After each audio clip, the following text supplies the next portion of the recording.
Welcome, one and all, to Wormhole Extremists. I'm David Reed. I'm with Nicole Rodriguez Galdo and Yvie Cahill. Hello. Hi, guys. Hello. Just wrapped Looking up with very Christopher bright today, Judge. David. Yes. Thank you. Am I too brighter? Am I? No. Okay. No. You're popping, Good mood. You're popping on screen. Oh, thank you. So, yeah, we just wrapped up with Christopher Judge. I apologize to everyone who's watching live for the delay there. Chris was willing to go a little bit longer, and so I was not going to cut that man off.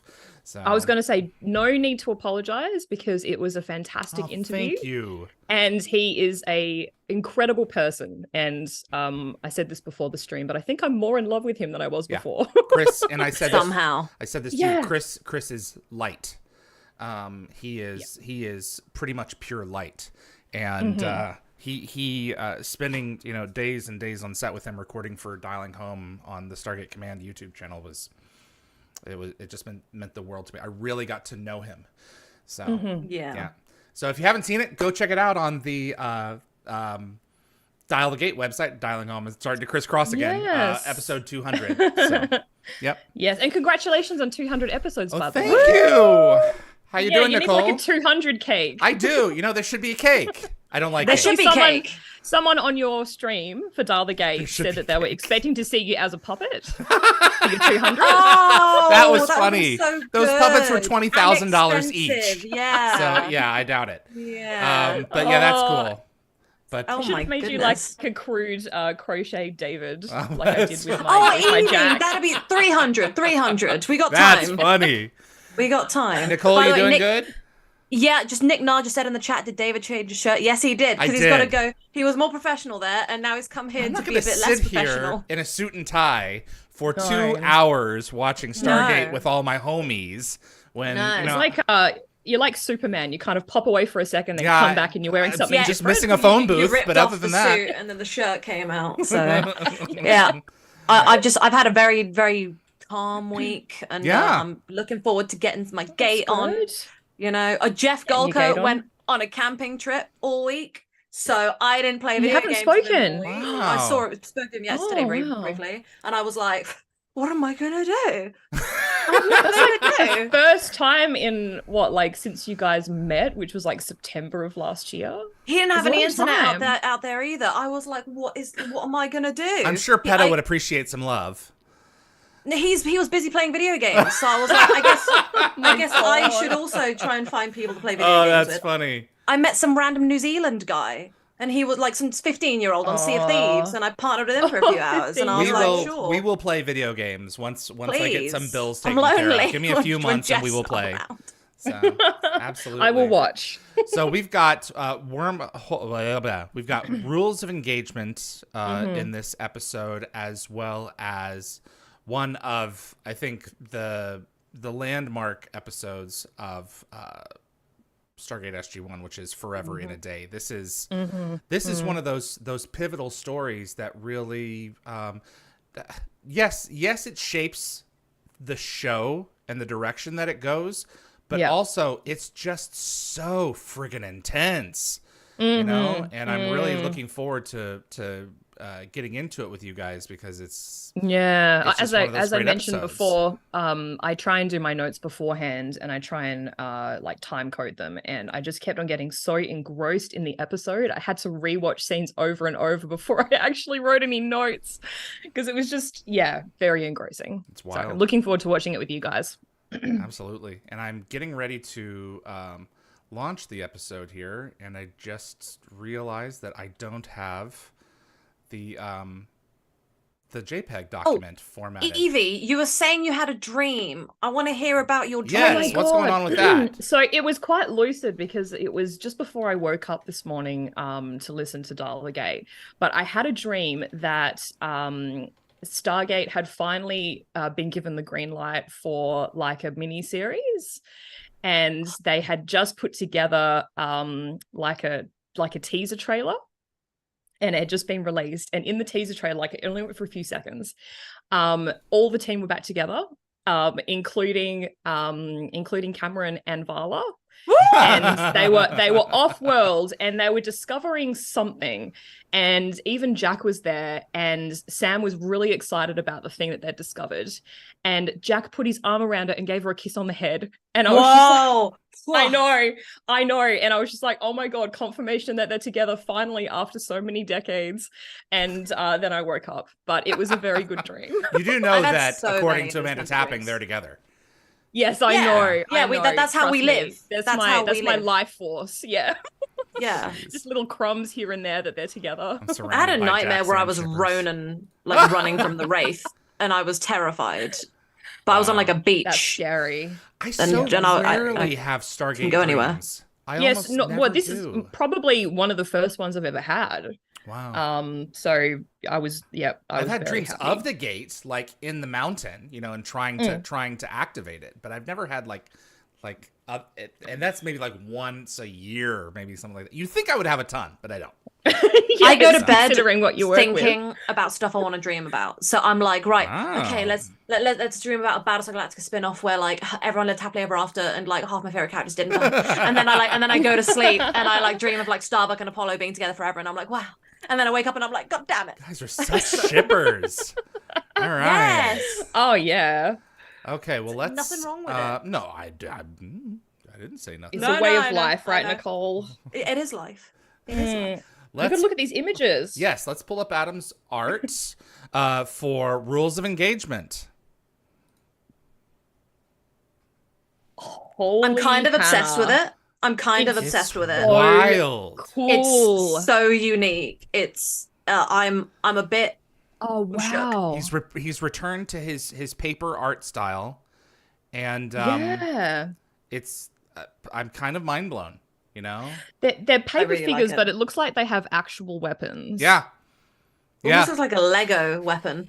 That's incredible. Like the detail in the trees, like it looks like actual paper. Well, the lighting is so key with shadow and highlight, and to make the texture believable, because construction paper is really kind of hard to, It has kind of a scattering thing with the wrong lighting, and just looking at like the leaves underfoot, and it's really, really cool. Well, the depth of the image as well, because you've got that one guy in the forefront of the image. There's some depth there. That's really cool. Yeah, absolutely. Also, because it's paper, it's okay for their fingers to be a bit skew with.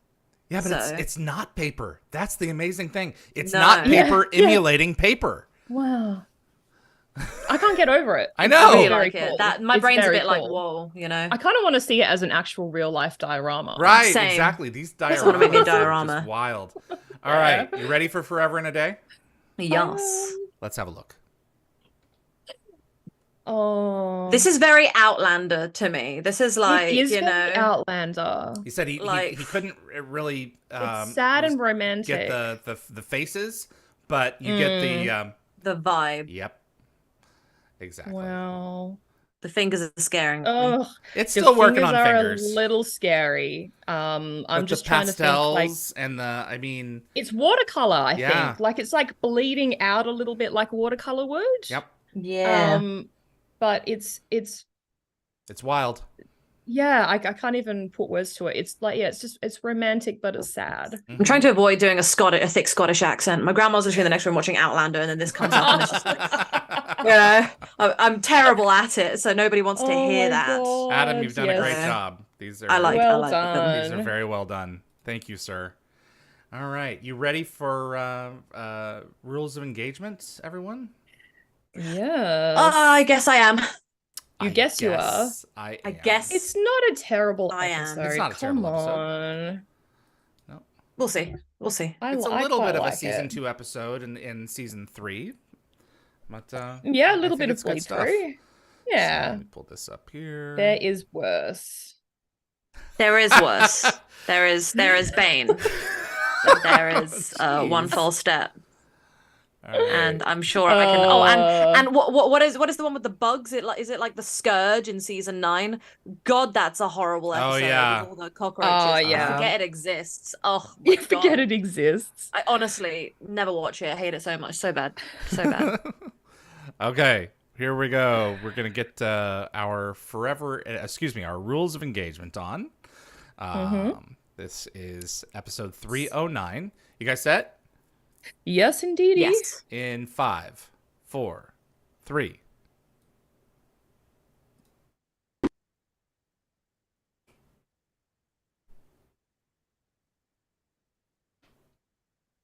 Welcome to Wormhole Extremists. We're watching Rules of Engagement with David Reed, Nicole Rodriguez-Galdo, Hello. and Yvonne Cahill. Greetings. I don't remember this shot. This is really cool. Yeah, I didn't remember it either when I gave this a quick rewatch the other day. I remember seeing this when I was younger, when I was watching this episode for the first time and going, whoa, Yeah. what a cool like intro. Like, I'm excited. I have no idea what's going to happen. And then I was like, and I'm disappointed. So... The UAV so was rough. a frequent plot device earlier on. It really was. It's like a guest star. Yep. Well, this is a good shot. This Yep. is Yeah, over the crest. It's very cool. Cool. But it's kind of funny because given like the outcome of this episode, Tilk kind of suspects that something funky is going on like really early. He says something in like just a few minutes. interesting. This is wild. It's like it's our people, but is it our people? So Yeah, How see, he's like the big sus. He's like, they're not returning fire. how familiar were you guys with Russian American towns? Not. So Not. this was a new thing for you? Yes. Okay. So we find SG-11 has previously gone missing. I was going to say, for those who need a refresher, SG-11 was credited with discovering the trinium on the Salish planet, and they also helped search for SG-1 when they were captured by Hathor. Mhm. And their team leader, Connor, served under Jonas Hansen in The First Commandment. Oh, yes. Love Connor. Also, the planet that they're talking about, where SG-11 went missing, it isn't actually a planet that we're familiar with. It's just a random planet. I was curious and kind of looked into it. They have a lot of Look at them crawling along. Oh, absolutely. Belly Worms. crawling. They have a lot of other missions on a lot of other worlds that a lot of other Yes, teams they do. Well, there's are a lot of doing. teams. Exactly.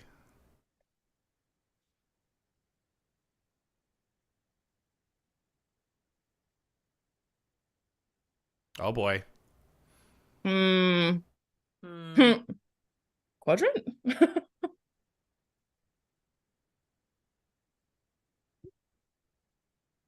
Oh, that's not normal. Lol, ghillie suit. Hilarious.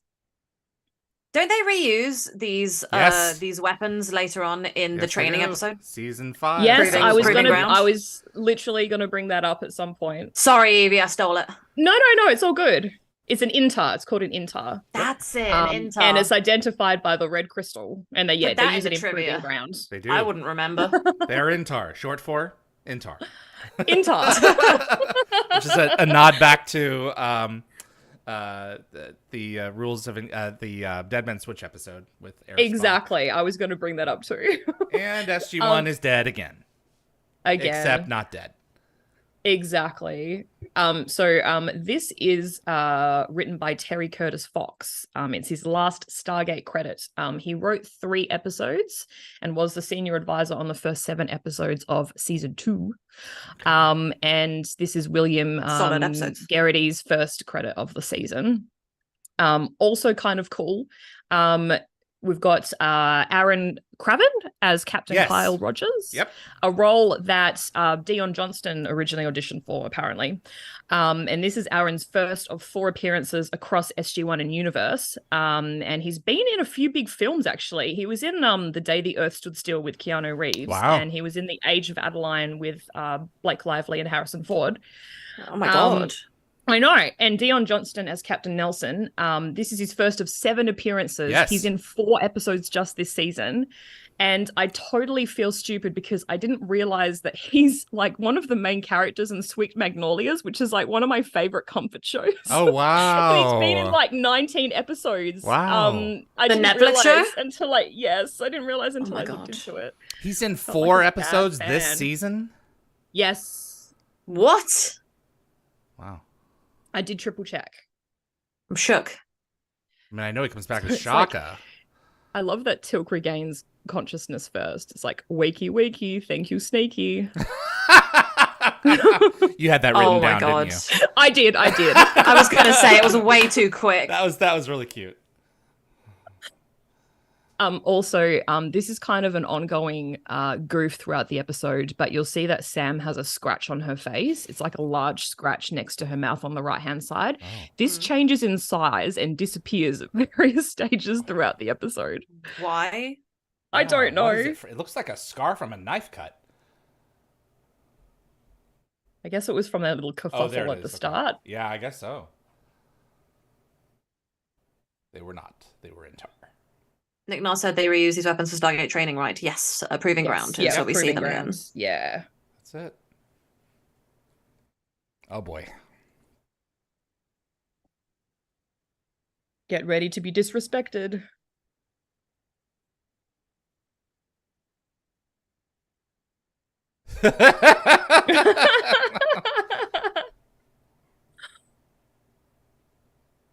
Oh my goodness. Oh, I love his deadpan delivery. More trouble than dead.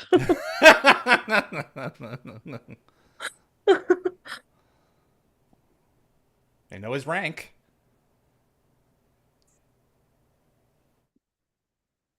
I've only seen this episode once, so I'm like Wow, really okay. like dialed in. Mhm. Oh, really? Mm-hmm.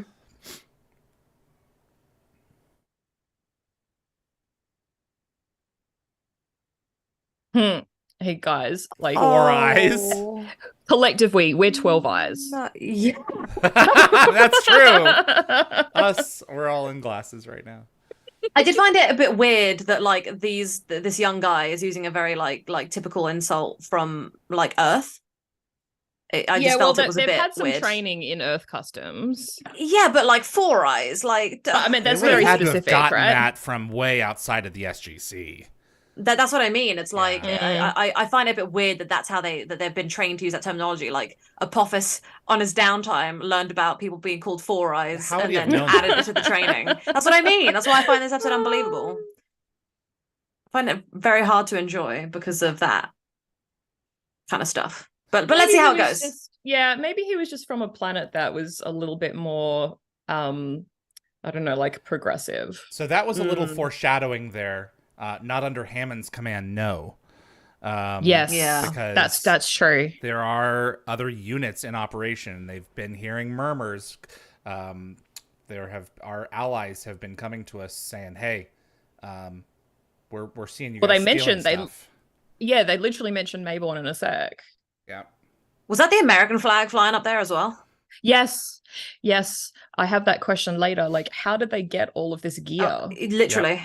Mm. Like, did the SG units just go and carry the American flag whenever they're out in the field in case they have to do a burial or something? Like, I've no idea what's going on.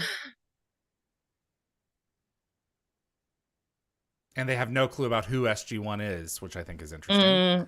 Or Tilk. This is why I find it really confusing, because it's like, how are you so, like, lacking in knowledge? I guess this is where my father, when he's sitting next to me while we're watching a show, says, "You have to buy it." Yeah. I don't. I love how he yells at them. He's Oh my very God. good in this episode. Oh, yeah. The way that Jack's just unfazed, just being like, shut up. Mister. Colonel Mister. Yeah. Uh-oh. Yeah. Something's about to ring a bell for Tilk.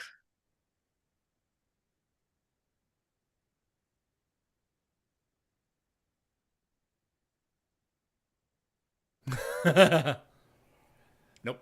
Mm. Uh-oh. So Kalvak apparently means dismissed. Sorry, interesting fact. Yes, thank you. I'm being grossed.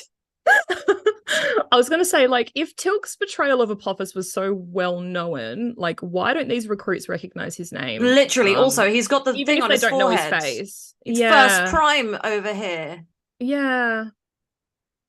Apparently, according to Sam later in the episode, this camp was set up after SG-1 blew up Apophis' ship. Correct. So like he had deflected at that stage. So you would have thought that they would have known about him. At least reputation wise. Execute me for the remainder of the day. Exactly. Like, Jesus. At least they're not killing them. No. That's true. Yeah, so this red crystal is the identifier for this particular training weapon. Master Teal'c. Uh-oh. Underling. That's pushing it. It is really funny how, like, in these situations, it's always like everyone's trying to figure everything out, but instead of like thinking out loud, Teal'c just goes silent while he like ums and ahs about it, and then he won't like reveal anything until really late. And I just love that that's how Teal'c decides to figure things out by himself. Now these guys are humans, right? Yeah, they're not Jaffa. They're not Jaffa. No. Somehow I remember that from seeing it only once.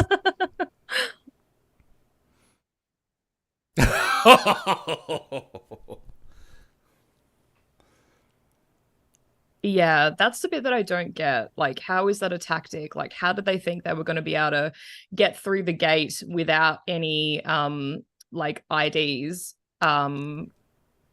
just in SG-1 uniforms? Do you know what I mean? You gotta buy it. I love that line. That information could save your life one day.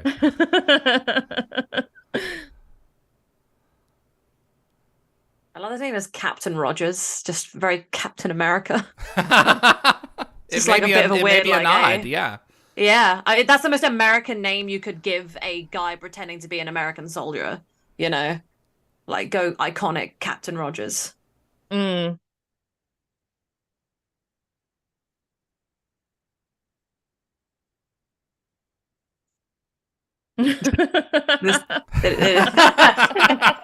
is funny. Changes his tune completely.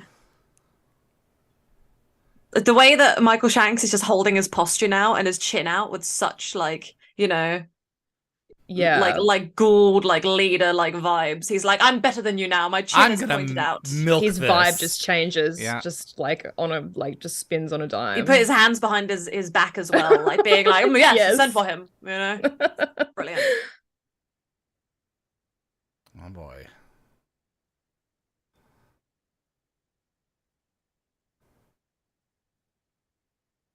So this would have had to have been set up before Apophis was destroyed. I was going to say, like, where did he get all these recruits from? Slaves. Yeah, I just assume he just yoinked them from other planets. Yep. Yeah. But he had to have, if they're operating independently, you know, they had to have been. Does he have like an off-world recruitment office? I guess so. Yeah. You gotta buy it. I would really love to see like the Gould's way of like doing things where like, you know, they have to sort out their bills and their invoicing and then send someone over for recruitment, you know? Yes. Project management. I would love to see that posters stuff. of Apophis like pointing at the screen like we need you now. Mm-hmm. Yeah.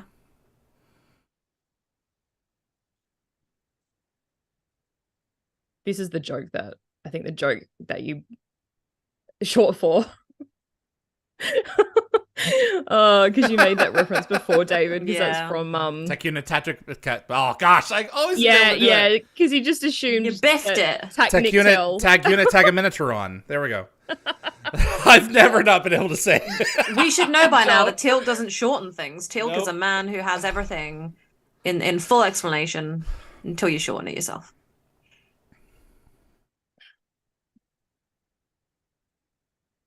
Which way do the bullets go in again? Oh my god. God, Captain America's tall, isn't he? Look at him. He is. Hey, that's his name now, Captain America. I will not take anything else. So. Oh yeah, I think this is the first time we see a Volcume. That's it. In use. Yep. First and only time, I believe. We see it used to record in season 4. Right. Serpent's Venom. Oh, is it that thing? Yeah, from Serpent's Venom Yep. when Tilt's being tortured. I was trying to remember what the hell you were talking about. Yeah, it's turned on its side and can take in as well as give out. So yeah, so it's a recording device and a display. So I love the amount of times they brought back Apophis in like small things. Like they're like, oh, just call Peter Williams, get him in here. Yeah, it was he always buttoned great. up an episode. That's a cool shot. It is a cool shot. Actually, this like graphics actually pretty good. Yep, this is pretty good. Yeah, I'll take it. Can you imagine like Apophis recording this kind of generic message for like wide distribution and leaving like a deliberate pause for the warrior to insert his own name? It's like, oh my God. The warrior before you. Pause. Insert name. Literally. Insert name. I want to see Apophis' secretary just being like, okay, Apophis, I'm going to need you to take a quick pause in order to wait for the guy to insert his name, and then you can carry on or do speech, okay? You're playing it. This is your agent. You're playing it a little over the top now. Yes. Iconic. That's funny. All right. Yeah, I was reading a review on this episode online, and the person who wrote it said that Jack's line in a minute is he's like attempt to dissuade the camp for invading Stargate Command. His line is like cancelled due to rain. Like it's not very convincing. Especially since like they're dealing with like a whole bunch of really devout followers. Oh, absolutely. Yeah. Oh, his role in this episode is so small. I mean, he's back, obviously. But... Oh, of course, yeah. Yeah. That little drawn-on serpent. Yes, it looks a little bit very a bit not crude. Good. It's like he just rocked up, like, you know, to work and quickly had to just slap it on really badly with, like, you know, using the reflection of, like, he did it with, like, his opposite hand and tried to do it, while he was looking in the see mirror. Him applying it every morning with the black lipstick or something. Uh-huh.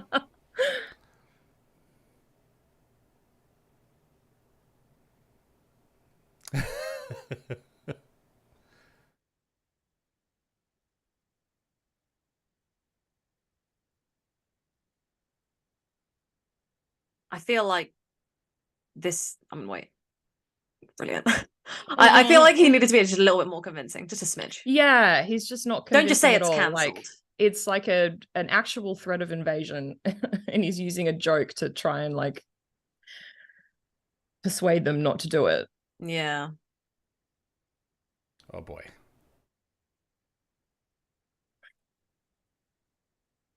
Jed's said these guys not aware that Tilk is a traitor. That's the thing that's confusing about this episode. Yeah, just like, that's exactly my point. Exactly. Was it maybe like the only thing I can think of is like Apophis was so ashamed that it had happened. That's the only thing I can think of. That it was kind of on the down low, unless you were there to have witnessed it. Yeah. But like you also would have thought like he would have wanted to make an example out of Tilk. I don't know. He got his agent to give everyone non-disclosure agreements in order to keep his ass kicking that he got from SG-1 a secret. So yes, you know, that's what happened. Mm. Look, Article 7. Somebody wrote the paperwork. So notice Sam will turn in a sec and you'll see the light on her face and the cut's gone. Like you should be able to see it. It's on the left side. Yeah, it's gone. It's gone. The amazing disappearing cut.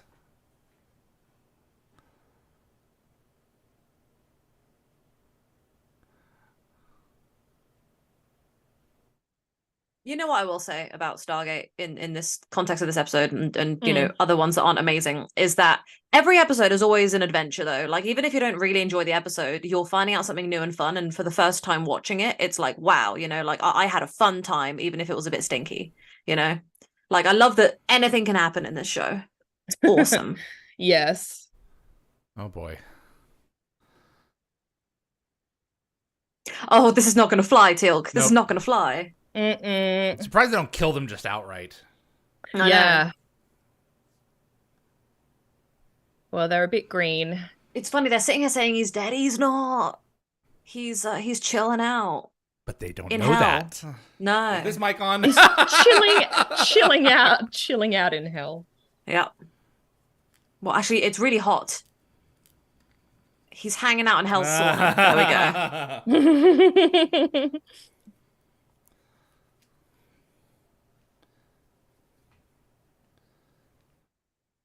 Yeah, they still think it's all just a test. Yeah. Let him go back out there. To be fair, thinking it's a test instead of like getting killed because they think you're a traitor is definitely better. Absolutely. Novar's instinct is dead on. So. Yeah. I feel kind of bad for him because like I'm sitting here like, stop being smart, but also good for you, you know? Yeah.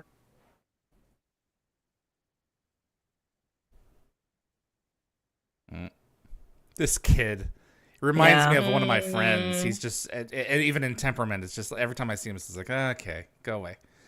I love him, but go away. He's just a teenager. Yeah. They're in the battles right now. We've got some problems. Oh, gosh. Jed, Ted, these guys are not aware that Teal'c is a traitor? No. Gotta buy it. Yeah, I said that earlier. I was like, I was responding to Jed earlier, being like, we've made up our own canon. That's all right. Yeah. Like he hid it probably because of shame.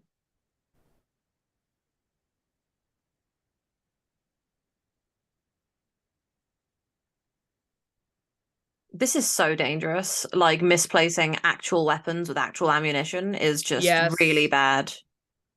See the God, it's so much worse than it was. Like, exactly. Uh-oh. Someone's got Teal'c's staff. Yeah. You would have thought it would feel different than a fake staff weapon. But I think it's still just maybe that's the whole point. Maybe they wanted them. to use it. Yeah. Yeah. Oh, and Nick, Yvie and I both said it. Yvie was saying the canon, and I was like agreeing and also joining in. So yes.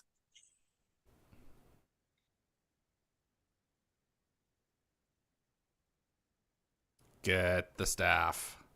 Oh, you have not displeased Apophis, Captain America. Don't cry. Go find Iron Man. I love that Teal'c says that. Yeah. Uh-oh. Blood has been spilt. Oh no. Not the final chapter. Gosh. That can't be good.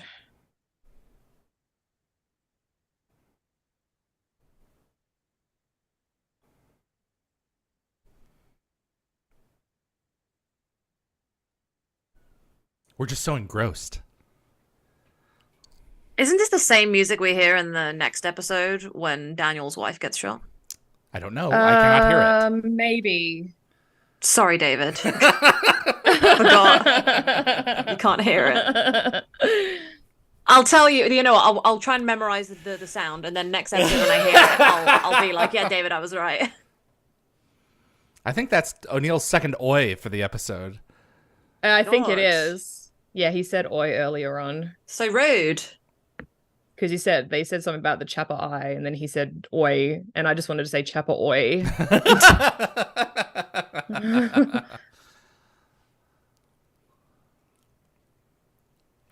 We're gonna take it to Apophis.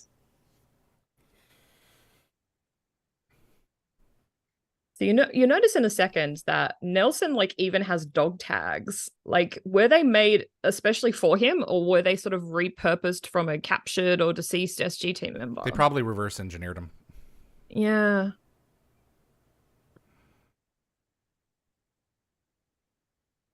It is funny that they go through this training, but the Jafar never really get any better.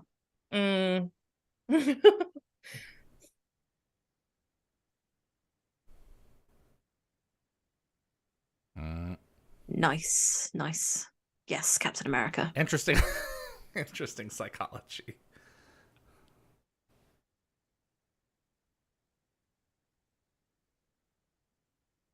Reverse psychology.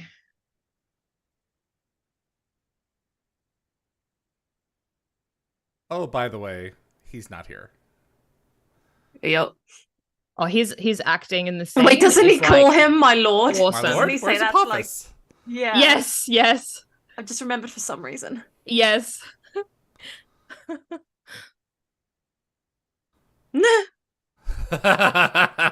General Hammond.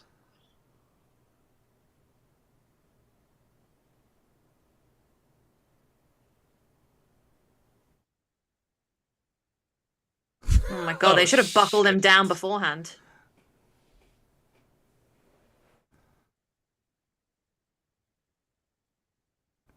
He's just a kid.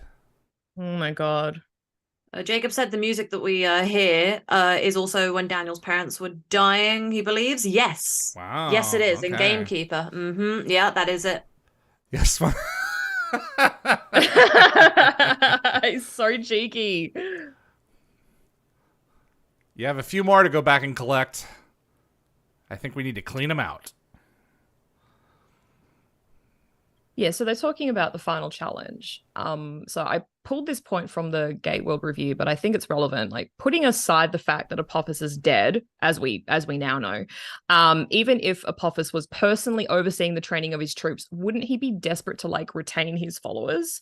Like, didn't he lose his place like among the system lords? And like Tilk said, like, he only has a handful of loyal Jafar, so we know that the Gua Wolves have a high disregard for life, and I think he even says that they're used as fodder for battle, but that seems like needlessly wasteful to like desperately require followers but then kill them off in this final challenge. That's true. That's very silly. Gold and wasteful, I think, go hand in hand. Yeah, it's just their personalities, isn't it? So we're just cannon fodder for them, and pretty things to inhabit. Mm.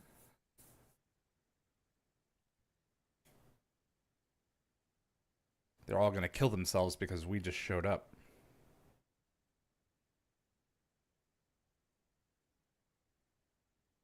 What they need to do is go back through with a ton of gas and just gas the whole battlefield. Wow. Wasn't expecting you to say that. Non-poisonous gas. Non-poisonous gas. No, yeah, there's all kinds of gases that will just, let them sort it out later.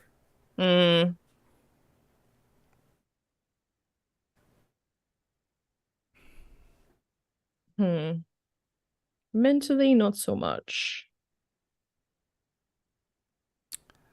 She is so tiny. She is. She's very petite. So, another goof coming up.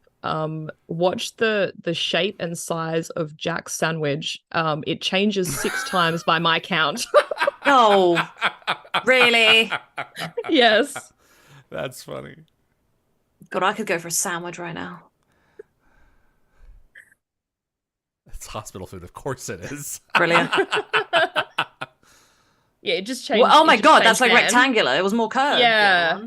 He's eating different sandwiches. He bit it from the corner, and this time he bit it from like the top. Ah.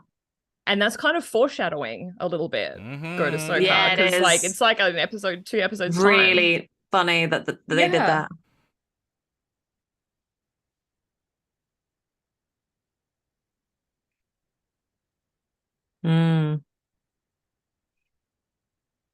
Yeah, you know what? It's a really good point you brought up, is the fact that it's like they've brought up Hell and Sokar like a few times, and it is kind of like, and then Popper's being dead. It is building up. I don't think I ever really noticed the build up, because the build up episodes are a bit lacking, sadly. I used to love tuna. I can't do it. I have like a love-hate relationship with tuna. Sometimes I'm in the mood, but sometimes it's like too strong. Right. Fresh stuff though is different. Fresh tuna is like amazing. Yeah. God, I could go for some fish right now, to be honest. Tuna's Jack likes tuna. Doesn't he answer a Stargate call? And he's like, oh no, tuna. Yeah, I know, with Ball. Is it to Ball? I just finished a great lunch. Impotence. No tuna. Yeah. Yes, that's right. Oh boy, here we go. He'll be having the exact same conversation at the beginning of season 5. Yep. Gecko Fett just said, why do you have to talk about the sandwich? Now I'm paying attention to it. Yeah, Yvie, look what you did to Gecko Fett.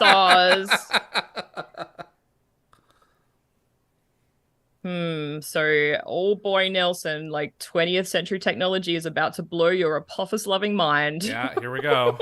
Oh, by the way, we God, taped it's a it. videotape. Yeah. VCR. Ugh.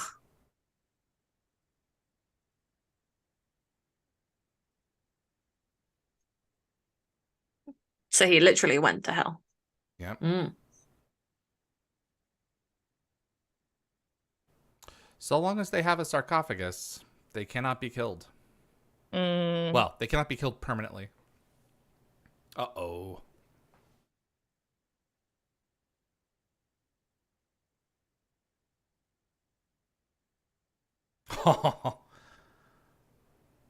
Really good performance from him. Yeah, it really is. I love it. It's so eerie and it's And his gasp heartbreaking. for air like gets me every time.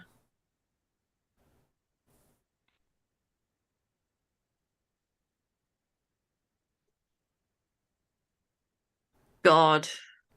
I honestly... Or not God. Screw you. Fake gods. I don't False believe God. he would have said that he is afraid. I just don't believe it. Yeah. I've always had a hard time swallowing that.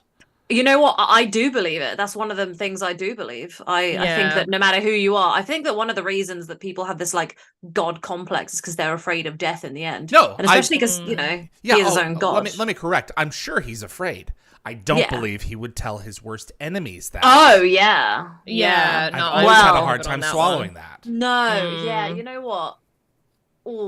What good will it do at that point? I feel like he was really weak, and some of like his host was kind of coming out a bit. You know, Yeah, I don't think on a normal day he would say it. That's true. No. We also just missed Tilk lying about witnessing Apophis's death again. Wasn't in the room, was he? No, he wasn't. He was in the operations room when Apophis died. Huh. Oh boy.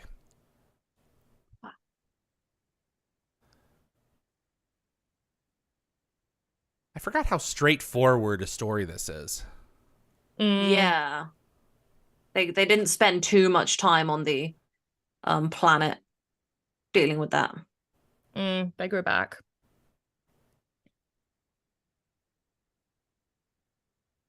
Five cycles. 5 so years? 5 years, yeah. Yeah.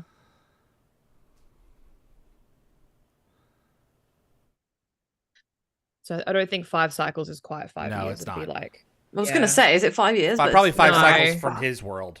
Yeah. Oh, Maybe. what a good idea. Yeah. Oh, there you go. Big brain, David. So they're So we found out what happened with SG-11. Yeah. So as I looked into this, and SG-11's a little bit cursed because after the events of this episode, the team reforms, but only temporarily because they lose more teammates in the next season in the first ones.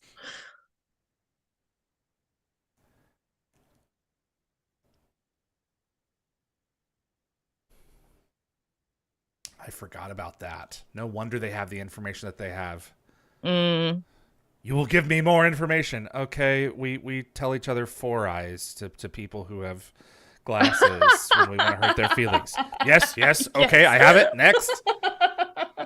Writes it down. Oh. They would have had to have been interrogating them for months for that to come out. Yeah.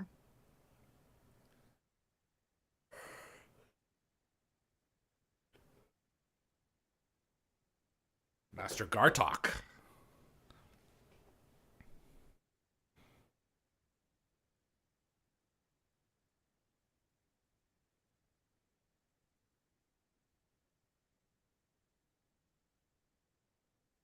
The classics. Mm-hmm.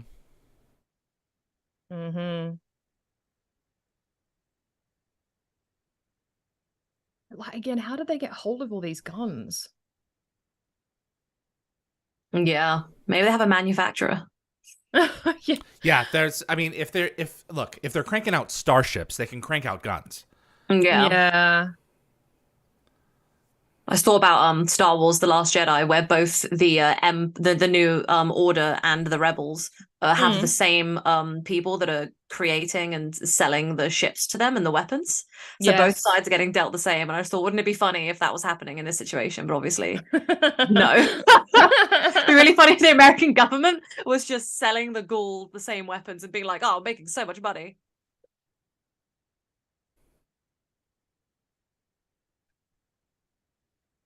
If anyone can do it, Carter can do it. Yeah. Yep. She's got it. She just needs a VHS to DVD player. Yes. I have one. Oh, you still have one? I do. Yeah, every once in a while I come across people who need them. Yeah, I've got one or two VHSs, but mainly just for nostalgia's sake, rather than what's actually on them. I have the same thing. You better un-VHS them before nostalgia becomes memory. Yeah, well, one of them is The Little Mermaid, and it was like the first movie that was ever purchased for me. Oh, okay. So you got it in other ways. By me. You just have it to have them. Of a memory. Exactly. Yeah. Mine is my parents' wedding video from 1997. Oh, you may want to digitize that. Wow, okay. So this is the only time that we see SG-1 in camouflage. I was going to say, like, with the full makeup and everything. Yep. And this would have happened a lot. Yeah. Oh, look at the bandana. I love when Daniel has a bandana. It's so cute. He rocks the bandana. He rocks the bandana. He is hot 90s with the style. bandana. Yeah. Oh, God. I used to wear a bandana a lot when I was, like, in my early teens. Oh, same.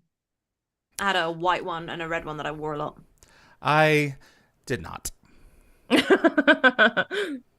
Gecko Fett said, wouldn't it be better to have the losers keep on training? Like, yeah. Yeah, it would. It would, wouldn't it? That's funny. Don't kill them, just make them better. Oh, that's really good.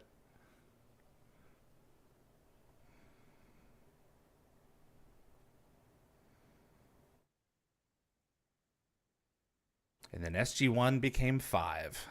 Mm-hmm. Yeah, but he gets a very stern talking to from Jack in a second for disobeying orders. Yep. So I don't think you ever see Jack talking to his actual team that way. No. Whenever they disobey orders, he's slightly like, you know, you were naughty, but then that's about it.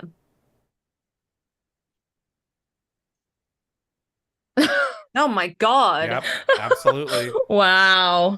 Although I would do anything to get yelled at by Richard Dean Anderson. Like that, so, you know. Yeah, spit and everything, right? Yeah. Oh my God. Yes, please. So I have to preface this little goof coming up. So it's about 38 minutes 11. So you can see a crew member in the background. Ooh. So there's a crew member wearing a jacket and jeans. So in the scene, there's like a tripod mounted machine gun, and he can be seen behind the tent in the left-hand corner, and then he disappears in the next shot. Okay. That's probably where quick, that's the guy they got there. the Four Eyes thing from. Maybe. Must be him. They got some random Earth dude in some jeans and a shirt, and he told them about That's it. funny. Oh, it's funny. I'm inventing so much headcanon just to, you know, let I things love in. it. I love you. You got to fill in the gaps, right? We should like write a book of all the headcanon we've created. Is that him? I see him. I think I just saw him behind on the left. Behind no, the tent. I don't think you quite see him. There he is. There he is. I Yeah. see him. Yeah. Oh my God. Just standing there. Good for Dude. you. I love how it's Mr. just pointing at Four the Eyes. screen when you guys can't see me pointing. I was also pointing at the screen. He's gone.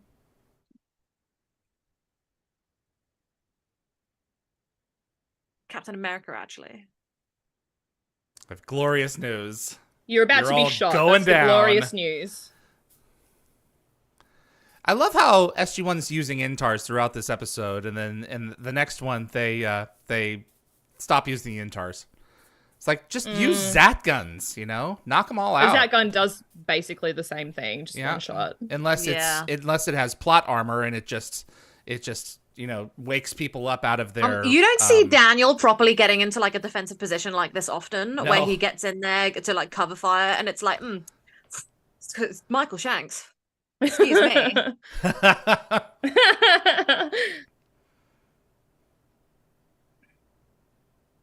He can look really cool sometimes. He can. Oh, I don't want to sit there and be like, guns are cool, but sometimes guns are pretty cool. I mean, sometimes Yeah. they can be. Well, wait till the next episode. I love him and the rest of SG-1 in Enemies when they're gunning down the hall with the replicators following them. Oh my All God. of them, you know, amazing. Yes. in that formation when they're trying to move backwards, it's so cool. They're swapping. Oh, it's Yep. so good. Honestly, well, iconic. Sam whips out like some bazooka-y thing in the next episode, and that's Yeah, she that's does. pretty That's awesome. true too. Oh yeah, when Jack gets onto the top of that modified Malp and just starts plowing down all of the Jaffa. Hey, do you think that's the same hanging rope thing that they used for the U in the skirt? Yes, Swing it a little. Quite that similar. It's scene exactly so the much. same. Yeah, that target swinging a On little. it.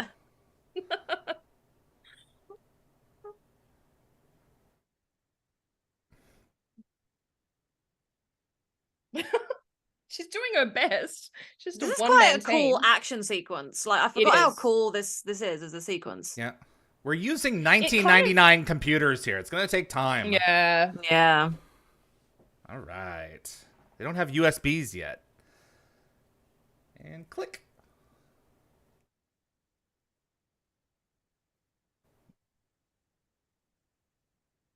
Insert name.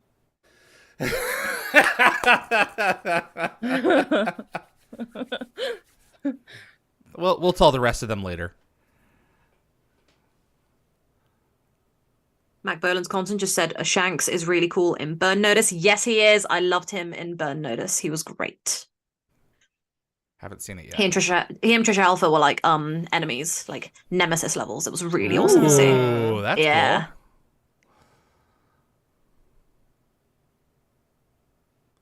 Cool. Yeah, this episode's like conveniently wrapped up in only like a few minutes. Yeah, everyone listen. It's a bit coincidental. Would you shut up, Nelson?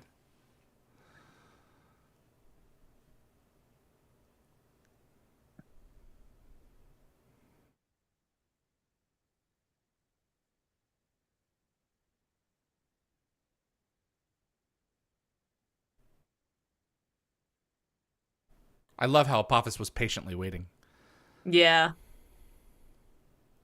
It's cold there.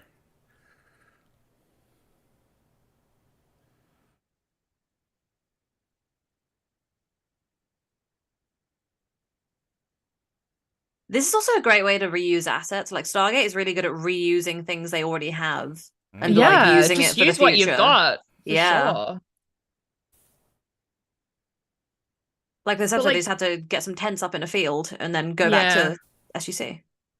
Like, it's kind of convenient. Like, they watch this one tiny little video and then they're all walking away. Yep. And like, it took Tilk a whole episode to break Ryak's brainwashing. Yep. Yeah. So like, why or how were the recruits only swayed by like this one broadcast? Ryak had It's very convenient. his brain altered. Yeah, they had to do this very quickly. So Ryak's, I mean, they've just, lost belief in their god. Ryak was had his brain altered. So Yeah. Well, the thing is with faith is faith, right? Which means that like seeing is not always believing. I feel like it would have been a bit tougher, but obviously they've got to wrap it up in 40 minutes. the fact of the matter is, you're right, and you gotta buy it. Yeah, this is an episode of just I'm having to buy a lot of stuff. And it's like, oh my goodness, like how much headcanon do I need to create in order to make this episode tolerable? Yeah. Well, the Gate World Review basically said that this episode had a lot of potential, but it was marred by plot holes, a slow pace, and a less than believable resolution. Yeah. Whoa, And savage. it's savage, but I think I agree. Oh yeah. Yeah. Yeah. I feel really bad when we like kind of Poke crap holes? on some of the episodes, because like talented people wrote these episodes what and we're like here for, I'm not a though. writer, I'm not like an expert on writing. I'm sure it's really hard to write an episode. Oh, but there I are think even episodes that the just don't writers land. would admit that Not every episode's episode's going to be a 10. Yeah. Yeah. But they had to produce a lot of content in, I imagine, like a short space of time. Yep. So This is definitely better than Bane and One False Step though, so I'll take it. Jeez. Rules of engagement. All right, I gang. love how you like threw like a little savage beating at the end there before we had to wind up.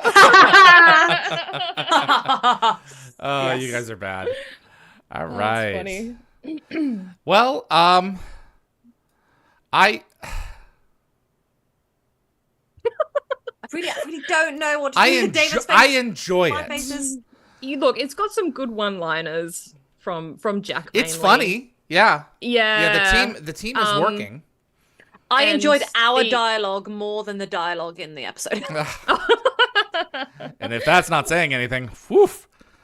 So And the acting from some of the young cast was quite. they're okay. extraordinary. They're Yeah. I mean, they did what they could do with the material that they had.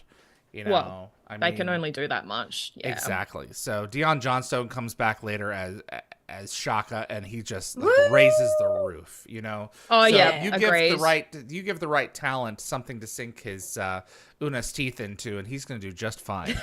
But in terms of this episode, the pacing is off kilter. The resolution is not entirely reasonable, and it's I like the fact that simple stories can still work, but this one is a 2 for me. I was going to say a 2 as well, actually. I was going to say a 2 as well. Guys, we're agreeing so much on season 3. I love it. Look at us. It's not a 1. Like, it's not. Oh no, it's not completely awful. No, but I think a 3 is probably a bit too generous. So I think a 2 is reasonable. Yeah. I you know, this is like my second time watching this episode ever. And yeah, I'm serious when I say that, like, you know, watching the episode is just, I was watching it again for the first time in a long time. So it's like, oh, okay. I took away a couple more things that I appreciated, but honestly, like, us putting together our own headcanon in order to excuse it, and having to make the excuse was really funny, and that makes the episode more entertaining in that aspect. But like, there are so many little things that you just have to take away, and to me it takes away from the Stargate experience when I have to start creating a headcanon to excuse, like, you know, things that they've done just kind of don't make sense. Or a bit, you know, we need to recognize what the episode does, but it's okay to call out what the episode doesn't. Well, my big beef with the episode was that I didn't quite buy that Apophis was putting together this team to infiltrate the SGC. Like, he doesn't have an iris thing, so like, how is he even going to penetrate the Stargate with these troops? Plus, aren't like the SGC going to know their own staff members? So they're going to be like, who's that guy? I've never seen him before. It doesn't work. It doesn't work for a small It doesn't quite team. work. Like, if you were infiltrating like a planet, you know, and there was a large number of these soldiers, you could probably fit them in. But they only have one door to go through, and that door is Stargate Command. And everyone who goes through, they're going to know exactly who they are. Oh, Walter's going to be all over that. He's going to be like, they just wouldn't make it past. So now, he might be getting some coffee. He might be getting some coffee and get distracted. That was a really bad season. I was going to say, he's distracted that one time. Yeah, that's why I was so. Otherwise, he's like on the ball. It's a 2. You know, I feel kind of bad for saying it, but it's a 2. Don't feel bad. I sat here. Don't feel bad for having an opinion. Talked about how garbage I think season 2 is, and I think season 3 in a way is also really garbage. However, to me, season 3, like, the garbage is at least like enjoyable for me. Well, with season 2, not quite as stinky, right? With season 2, I just felt it was just so, like, some of it was just so painful. While Rules of Engagement wasn't like hugely painful, I was able to still have a good time with it. So I think that's why season 3 is just a little bit better. So. We're also judging it against what came later. So. This is true. Well, that's it. We're looking at it as a whole, and this is true. You know, it just doesn't compare to some of the more awesome episodes. So Dan Ben said, "Is this better?" No, that's fine. That's fine. You sing all you want, David. I'm okay with it. Please. Dan Ben said, "Is this better or worse than a clip show?" Well, better, because at least it's better than a clip show. Better. Yeah. Better. Except for Citizen Joe, which is an amazing clip show. That's a great clip show. I like a lot of the clip shows because Ronnie Cox is in them, and Ronnie Cox chews the scenery. I don't know how they did it, but they went, we want to make a clip show. Politics. We need an amazing actor to come in and just elevate this. And then they were like, boom, here you go. He somehow manages to take every clip show and make it great, you know? Except for the one clip show he wasn't in, which is the season 3 finale, Out of Mind. Season 2 finale, sorry, Out of Mind. That's it. So, well, it's not really a clip show, but it has clip elements. Yeah, to a degree. Sure. So Nick Nar says, agree, Nicole. Yes, thank you. So Nick Nar said, I feel they waste too much money on face paint, so I'm going to go with a 3 out of 7. Anthony says a 3 from me. Gecko Fett said, I would say 2 out of 7, but now make it a 3 out of 7 because sandwich and crew member. So it's funnier because it has so many little problems. Love it. Yes. Mac Boland's conscience said 4. It's not bad. 4. I think that's quite generous, but okay. Jed Ted said solid 5 chevrons. Like the concept of Apophis raising an army to infiltrate the SGC. Lewis Cox said, well, I say 3. Mac Boland's conscience said, I wouldn't skip it. Damn. All right. Becca said 2, an interesting concept, but I think it could have been done so much better. Yeah, Nick Nar said 3 is generous, but I'm feeling generous.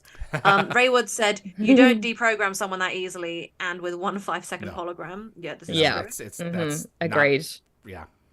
Yeah, and then he followed up with the premise is unbelievable. Nick Nar said writing is just not quite there. Raj Luther said I rate Rules Engagement episode 3 out of 7 chevrons. Raywood eventually says 2 chevrons. And Pac-Man D3 said, I never rewatched the episode. I even skipped it here. Are you just listening and not watching? Yeah, read a couple more down. He said it's a 1 from me. So at least he gave his vote. I don't know if you can vote if you didn't watch.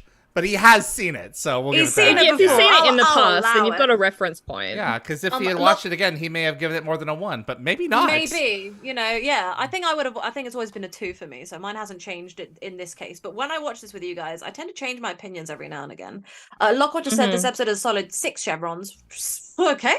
The cold opening was great, and it was great. And we showed Apophis dying again. The last line home was a great touch to close the storyline. And Dan Ben said, I'll give it a 3 because it has a favorite moment in it when they're trying to get the hologram to come on and they're using explosions. And I was like, yeah, here's that's the thing. Between having this episode and not having this episode, I'm glad they made it. But it just has its issues. So. There are episodes that I wish didn't make it, like Bane. You know what? I'm going to say something. I enjoy Chris's performance in Bane. You got to get off the Bane train. I'm going to say one thing, right? I do not like that Bane happened, but you know what? One false step. I think I'll allow it to exist. I think I'm also kind of glad it happened. Really? Because I got to watch Daniel spin. So, and then they had a little fallout. A little hissy fit is pretty good. Yeah. So. All right. Forever in a Day. This is going to be an episode. Man, this was really beginning the turning point as far as I'm concerned for SG-1. This is when Daniel's mission changed from his initial thing. Like he wasn't just going out there exploring; he was also looking for his wife. This is the second really big. This is the first permanent resolution to the pilot. Yes. Apophis coming back later on, is really makes this. This is the first one that sticks, so it's pretty intense. And I was shocked watching it because I'm thinking, this arc will continue until the series finale. No. Yes. So it was. I'm actually kind of glad that they wrapped it up when they did. Yeah. I'm also glad. I hate TV shows that drag out something for seasons and seasons. The Mentalist being an example. Oh, The Mentalist. I love The Mentalist, but they dragged out. What was the villain's name? Red John, and they really Red dragged John. it. Went for like 6 seasons, oh and it was gosh. just no, guys, this is too much. It's too much. And also having him fall in love at the end was just a bit like, he's always ship those falling two, in love with his partner. Yeah. I ship it, but it was like, but it's like you're trying to find your dead wife and dead daughter's killer. Like it just feels a bit messy. Yeah, it was just weird. I am glad that this episode happened, relatively early on, so Daniel could move on and find Vala. So and we could get Sarah Gardner. So he gets in less than a year. He gets thrown in the exact same situation. He does. I was going to say he does like his possessed women. Yes. All right. Yes. Let's watch the episode. All right. Forever in a Day, everyone. Woo. In 5, 4, 3.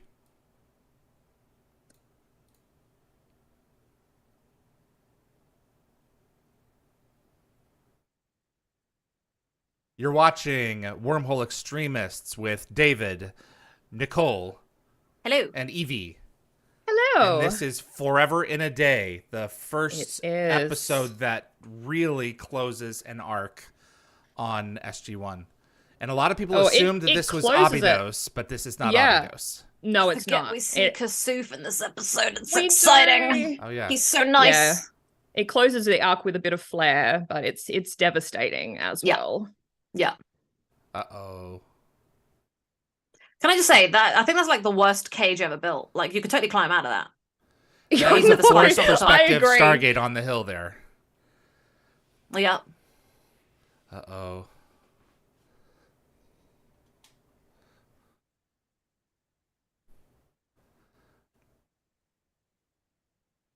This is a big moment. It is. It really it's kind is. Of, I love that it happens right at the beginning of the episode, and then you Yep. follow it through to go Yep. full circle. It just, starts with a bang, quite literally. Yeah. This is a really well-written one, in my opinion. I know that not everyone loves it. I've spoken to people who don't, but I think it's a banger. Oh, a lot of good combat. I'm excited. There really is. So Sam's about to go completely kick ass with this portable rocket launcher. So she has moxie for days with this thing. So love it. Boom.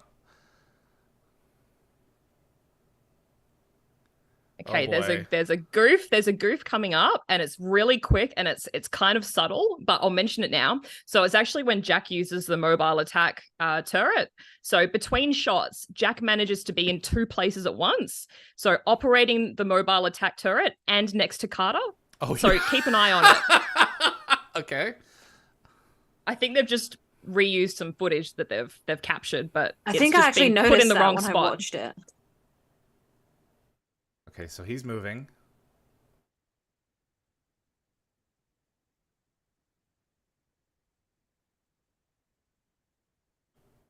This isn't there. Yeah, there is. Yeah, it's right there. Yeah.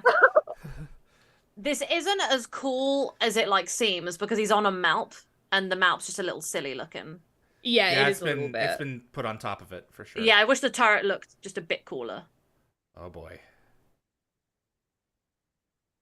Oh boy. Were they already separated at this time? Yes. Were they? Oof. Yeah. I know that she'd just recently had a baby. That was almost a year before, isn't it? Or at least 6 months, maybe. Yep. Do you think that one of the reasons they wrote her out is because they separated, or did that have nothing to do with it? The reason that no. they wrote her out was that she didn't want to do it anymore. Cool. And okay. She wanted to focus on motherhood. Yep. Yeah. Yep. She reveals that in my interview. So. I think it's lovely that they came to wrap up her storyline, and they're being civil, nice, separated parents, and she's focusing on motherhood. I think that's really nice. I value good parenting, so this is so good. Oh. That's really sad coming from you, Nicole. Where is I just want to give you a big hug. Thank you. Yeah. Thank you. Oh, look, the pain. He just got to make the decision in a split second. So good. And it's Teal'c again. Teal'c's got to stop taking away the people the people that he loves, that they love. He's got to stop doing it. So, guys, this episode, we meet Dr. Robert Rothman. Rothman. Played by Jason. Is it Schoming? Jason. Is it Schwartzman? Schoming? No. Jason I have it down as Schoming. Jason Schoming. Okay, I didn't know I wasn't quite sure how to pronounce it. Sorry, Jason, we got there. Sorry, Jason. It's his first of 3 appearances. Yeah. I didn't realize, but Jason was actually a regular on a police comedy drama called The Commish, which aired between 91 and 96. He was in 42 episodes, and coincidentally, Michael Shanks also made one of his first TV guest appearances on the same show. Amazing. But it wasn't in the season that Jason was in. But it's still kind of cool. That's okay though. And Michael Shanks was nominated for a Leo for Best Performance in a Dramatic Series for his performance in this episode. Wow. Which is cool. And in Germany, this episode is called Death of Charest, which kind of gives away the punchline. Yep. Yeah. Yep. Yeah, because at the beginning you think that she might be alive for a smidge, Yeah. And I think I was reading somewhere that according to Jonathan Glasner, the plot of this episode spawned from a conversation he and Brad Wright had with Michael Shanks. And Michael thought that the Charest thing was, quote, getting old. So they agreed the story had moved past Charest, and they decided to kill her off in a spectacular fashion and kind of end Daniel's quest. But at the same time, She just had a baby, obviously. So she agreed to return just for this one episode. But after this appearance, she took a break to channel and focus her energy into motherhood, which is more than admirable. Yep. Yeah. Oh boy. This is our first time seeing like residual on the forehead when you're getting hit with the hand device. Because it looks like his forehead is like burnt. I don't think I've ever seen that any other time. Yeah.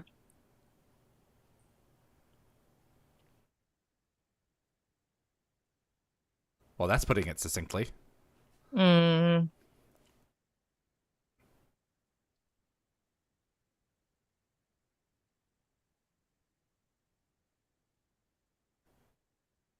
Uh-oh. Mm.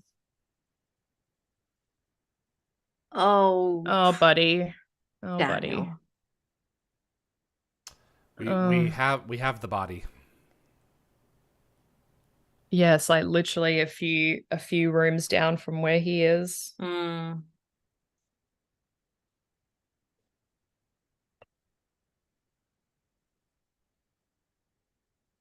Feel bad because Teal'c's like accidentally responsible for like all this like heartbreak, you know? Like not only did he take his wife, but then he killed her. And he took Skara as well, but at least that got a somewhat happy ending, so. Kind of.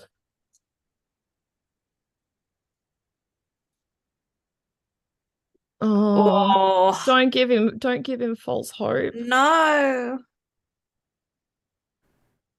Not this time. God, poor Kasuf, man. Like he's just carrying on with his life, just being like, man. To lose both his children though. Really, oh my God. It's really bad. And technically, like, I guess losing his grandson to a certain I'm not gonna extent. lie, right? Like I'm gonna say it as nicely as possible. I would have offed myself at this point if I was Kasuf. I'd be like, nah, I can't go on without my kids. He is a warrior. He is a warrior, and he's like a leader amongst his people, and he knows how important that is. I guess they're his children as well to a certain respect, but yeah, it's just his storyline is so devastating. This is the only time we see Kasuf on Earth. Yes, I love that he's here. It makes me very happy. Yep. Bit of a culture shock. Here's the thing, actually, I have a question. I don't know if this is a silly question. With this episode, you have Daniel going through all these things, and then all this, like, he has this big resolution at the end.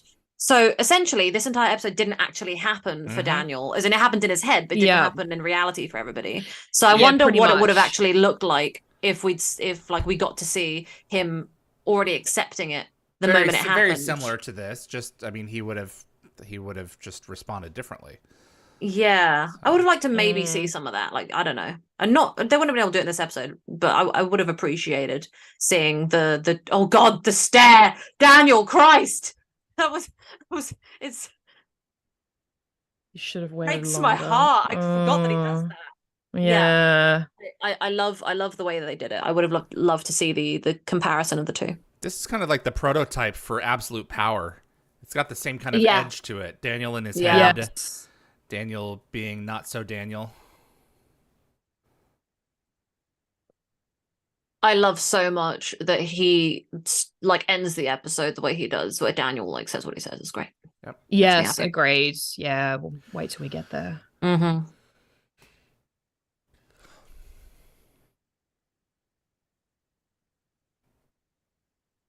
I still kind of can't believe how Daniel just looked at Teal'c. Like, you never see Daniel like that. Like, honestly, it breaks my heart. The intensity of his stare was made even more dramatic by the redness of his forehead somehow. Yeah.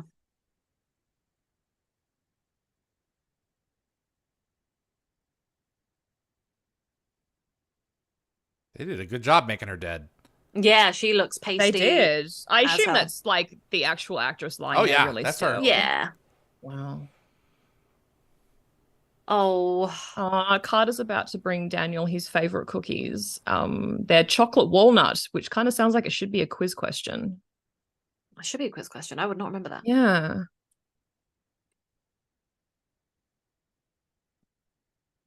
She should have tried baking them herself. Get some practice before Cameron comes along. Macarons. Yeah. Right. Macaroons, yeah.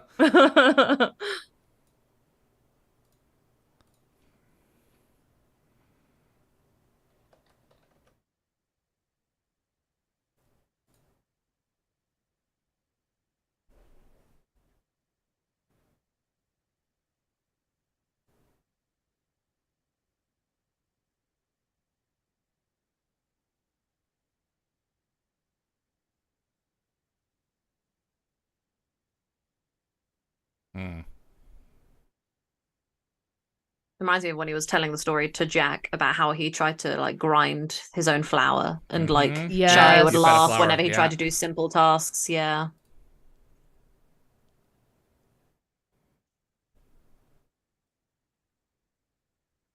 This line.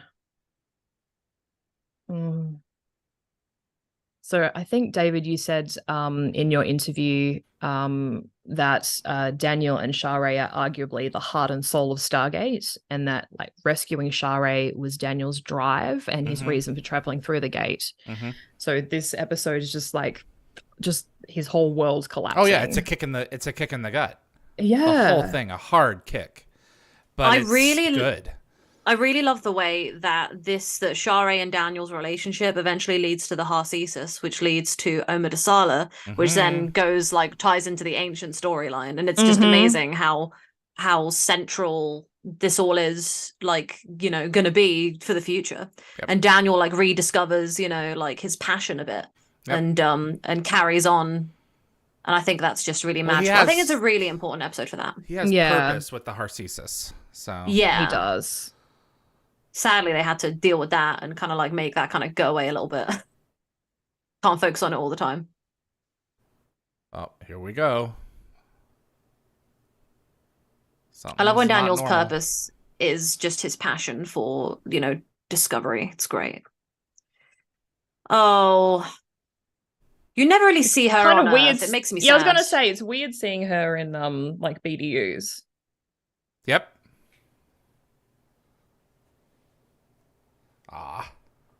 She was not in this show enough. No, only 3 episodes, which is hard to believe. His birthday is 2 days after mine. I was literally going to say, so his birthday is next week like yours. Yep.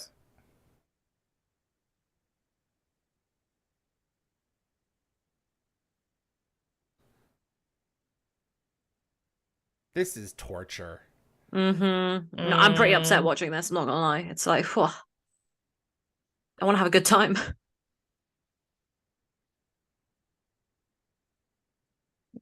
The fact that they were easily able to contact the Tok'ra should just be a clue enough. Well, we're teased. Yeah, that's a really good point. we're teased with that in this episode, but then Skara gets saved, so it's bitter. It's bittersweet. Yeah, we don't lose them both, which I think have really sucked.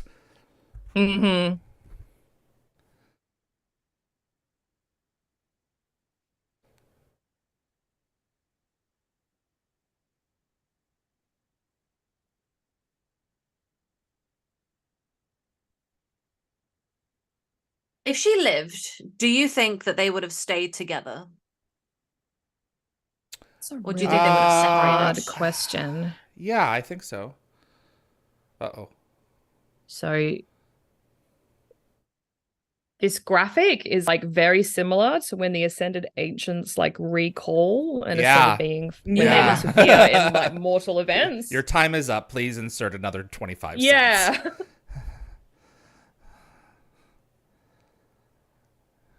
Oh boy, here we go. Oh, honey.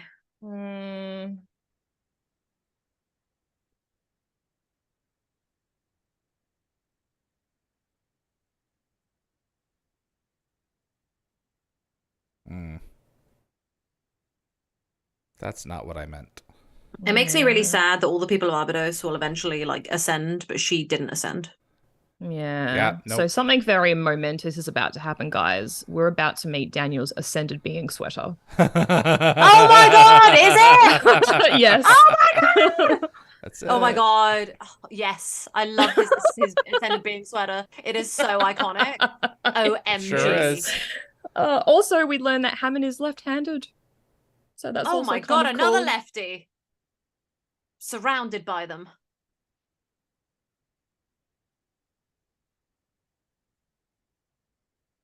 Well, that's too bad. Yeah. It's a free country. Imagine if this is where the story ended. Yeah, imagine. Would be really because he literally bad. says end of story. So it's that's a wrap, guys. Thanks for joining us for our series rewatch. It's the end of the story. Ciao. Yep. It would take days to pack up all of his shit.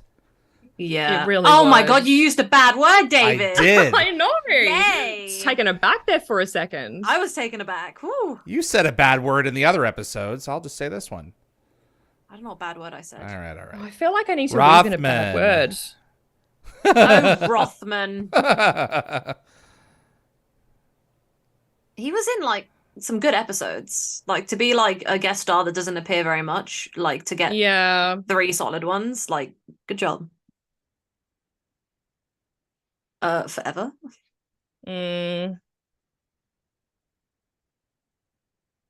Does Rothman join SG-1 in this dream? Yeah, I thought he did. Yeah, he okay. goes off world with them once, I think. And Jack makes up lies to try and get him off the team.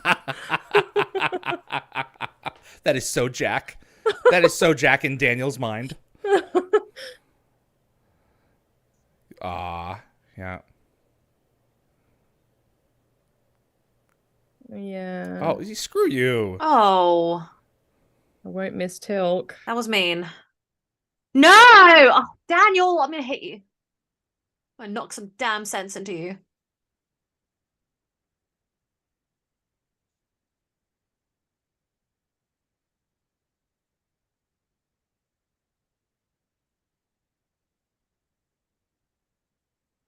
Mm-hmm.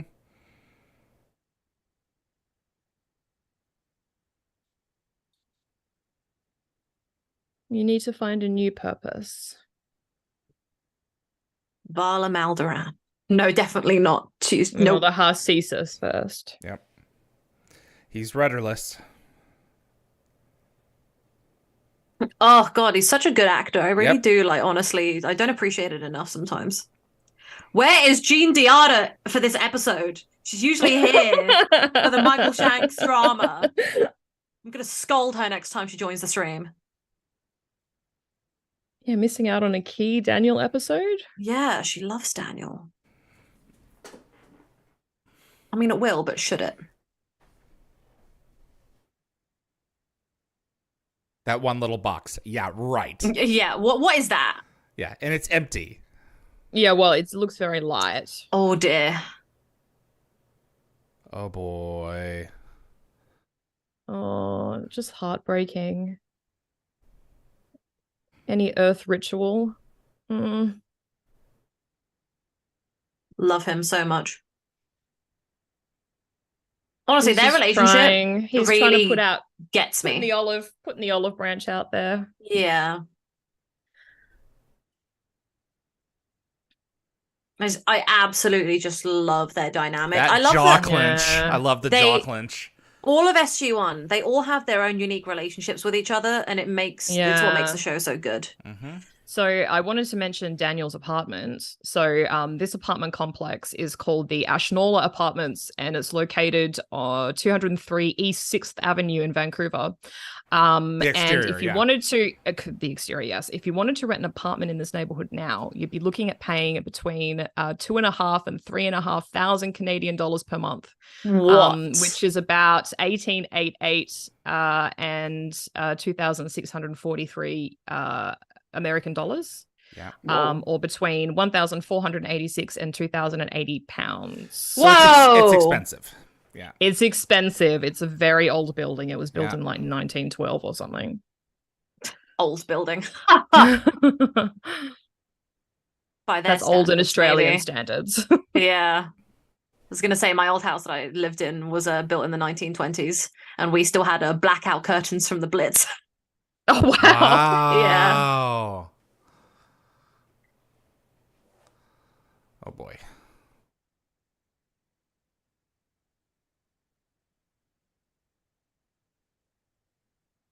This is big sad. Give him a hug, you fool. He does give Doing him a business hug. with you. Yeah. There it is. Oh. It's actually one of my dad's favorite sayings. Pleasure doing business with you. Like he says it to everyone after everything. Regardless of I whether like business that. was It's done. amusing. Yes. It really just does imagine, feel like like- a wrap up. I don't want to say it, but like, I hope this doesn't like happen anytime soon. But like, your dad, like, if he's passing away, I want that to be like his final word. I think that'd be iconic. Oh, it's been a that's pleasure awful. doing So business. sorry. Yeah, pleasure. Yeah, but like the ending. Yeah, I get it. That's what I would do. If I'd take like the thing that I'm known for, and I'd say that on my way out. I don't know what it would be. This is where my brain just went. So Daniel's mattress. So it looks too modern. So it's a pity Daniel didn't get a chance to stay in Atlantis for long. He would have loved those ancient mattresses. Oh my god. I loved ancient bedding. It was so bizarre. Uh-oh.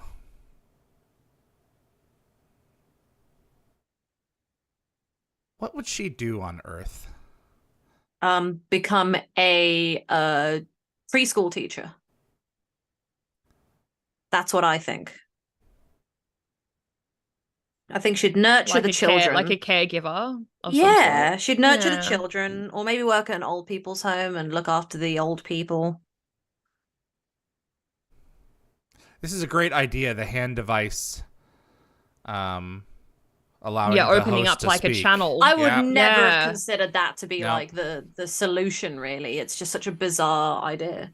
Well, even when he's talking to Sam about it, she can't quite wrap her head around it either. So this is actually Share. He's talking to her. Yeah. Exactly. Because she gives I'm really information. Glad they get to do this. Yeah. Yeah.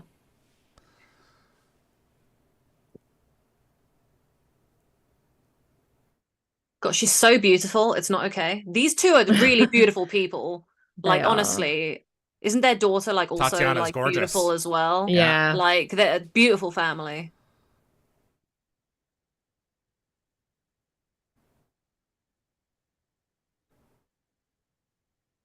So yeah, like the multiple attempts that Share makes to try and communicate to Daniel really shows like Share's courage and her force, and I think that's what Vitiari, I can't pronounce her name properly. She goes by Vi. Vitiari, yeah.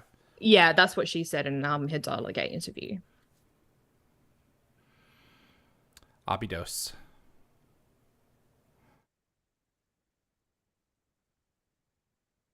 I forget like how strong Share is and like how much of a force she is, because she's kind of like just, Daniel's wife a lot of the time, and they just talk about her and she's not very present.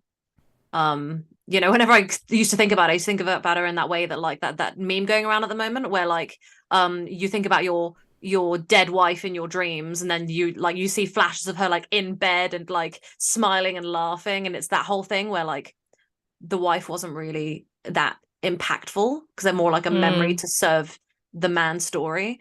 But like this episode reminds me of how much of a force she actually is, and that she had a lot to her. She wasn't just Daniel's wife, So this ritual that Daniel is performing is actually akin to an ancient Egyptian mythology where a person's heart would be weighed against a feather, and if the heart is lighter or equal to the feather, then the deceased has lived a life with high moral standards and would go to the heavenly paradise, which according to Egyptian mythology was actually ruled by Osiris, which is kind of funny. So no one ever went to heaven because a heart is never heavier than a feather.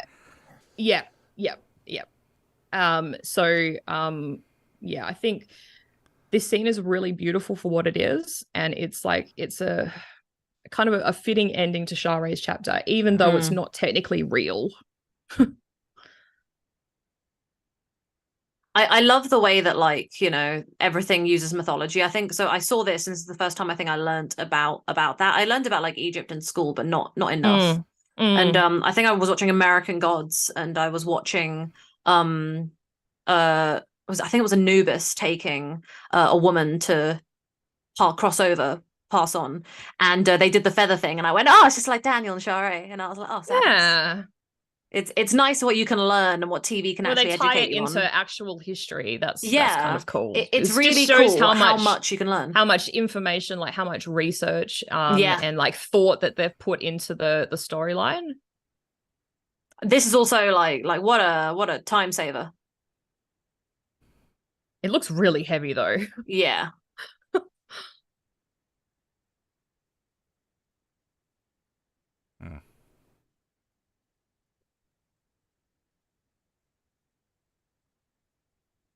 But they didn't weigh the heart. I'm sorry, I'm stuck on that. It's like, so they weighed the heart. They just weighed the feather with nothing, or is I think that they just weighed the symbolism of the basically. feather supposed It's to be just there? Weighed a soul. Yeah. Okay, so they didn't actually weigh the heart. They just no. pretended that the heart was I thought there. I was reading the other day that they used to keep the heart inside the body even when it was mummified. Yeah, a lot of organs were removed except for a few. So yeah. Oh boy.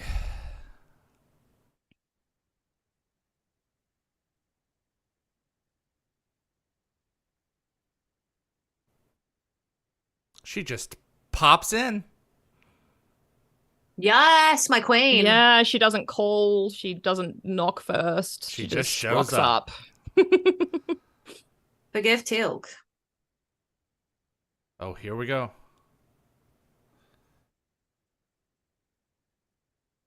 We didn't get enough with the Harcesis, in my opinion. No, it didn't really drag on for that long.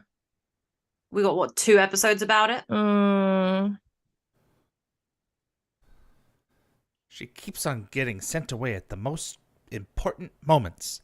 Exactly. So how much of Share's mind do you think was still her own? Because in secret, she didn't reveal SG-1's hiding position. And it's been like it's taken like a year for Aminette to search for the child on Abydos. So Share must have kept that detail from Aminette like until sort of recently. Did you guys notice the mist was going backwards in that shot? No. Yeah, go back and watch it. And the dry ice was going in instead of out. Yeah, that's cool. Yeah, with the iris opening, so they just reversed the shot. It's Rothman. Talk to you, Jason. Pac-Man D3 said Janet and Hammond both off-world at the same time. Did that ever happen again? No, I don't think it did. Not both of them gone. Well, I think Hammond only went off-world like a bunch of times. If you can include this time as actually going off-world, I'm assuming he went to the funeral. It was anyway. like a vision. Yeah, I'm assuming he really went and did it in the end. So. It's great. He was so frustrated when they killed him off. He said, really? He said at GateCon, he's like, "Yeah, no Jews in space, I guess." Oh, no Jews in space. Bad. But what about the Chapel Oi? The Chapel Oi. Oh, that's good.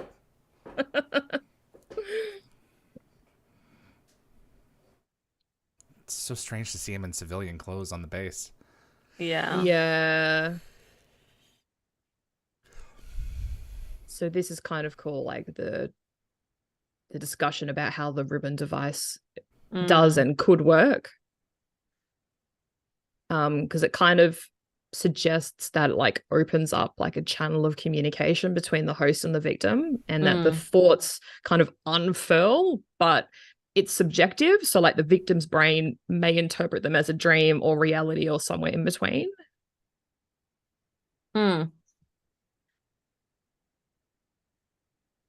Just looking at the interrupting thing Daniel just did there, and I'm wondering if this is a Daniel thing or just a Michael Shanks thing. But whenever Daniel wants to like interrupt somebody, or he's like trying to make a different point or trying to circle to the actual thing he wants to say, he always kind of like puts his finger up slightly and then kind of like touches his face and then kind of does a little like thing there.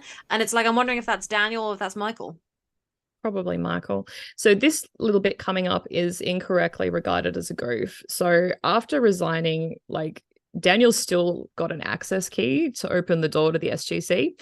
But if he's no longer working at the SGC, you would have thought they would have taken away his access card. I feel like he's allowed it. Pass. But I meant, that's what I thought. And also, like, it did technically occur in a dream sequence, and Hammond didn't actually accept his resignation anyway. He didn't actually talk to Sam. Oh boy, here we go. Do it in my house. You don't want to know. What's Jack playing with? Probably No idea. some ancient relic, like in Daniel's office. I would he was, like, love if golfing it's with the like communication stone. Oh my god, that would imagine be the cool. communication stone. Oh, that would have been so cool. Cut to Joe. Oh boy. Oh, it's tribe. Oh, so cute. Love that term. Come on, Kasuf, knock some sense into I love that it's him. like not team, it's tribe. There's like a more like wholesome closeness to it. Love it. Yeah, protect with your tribe. So you're gonna live in your apartment the rest of your life and do nothing? I think he insinuates that he's going to go on like a dig far away Not good enough. and like literally bury himself in his work. Yeah. He's just like, the way that he's looking at him is like, good father, have you lost your ever-loving mind? Like... Shari told me. Go, ask her yourself. Yeah, there you go. Oh boy.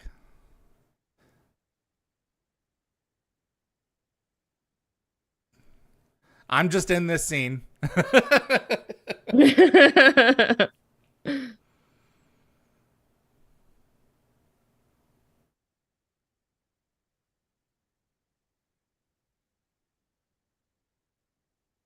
Cool. That was a good shot. Yeah. That was a good transition.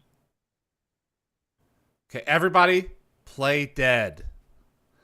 Yeah. Don't move a muscle.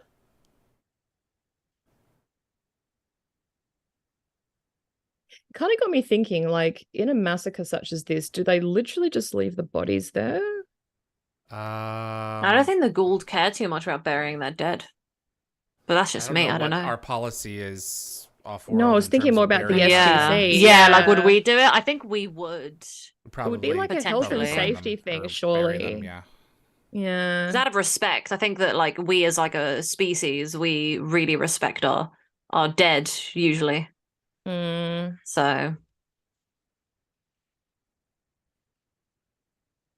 and another great transition. This episode's full of some great transitions.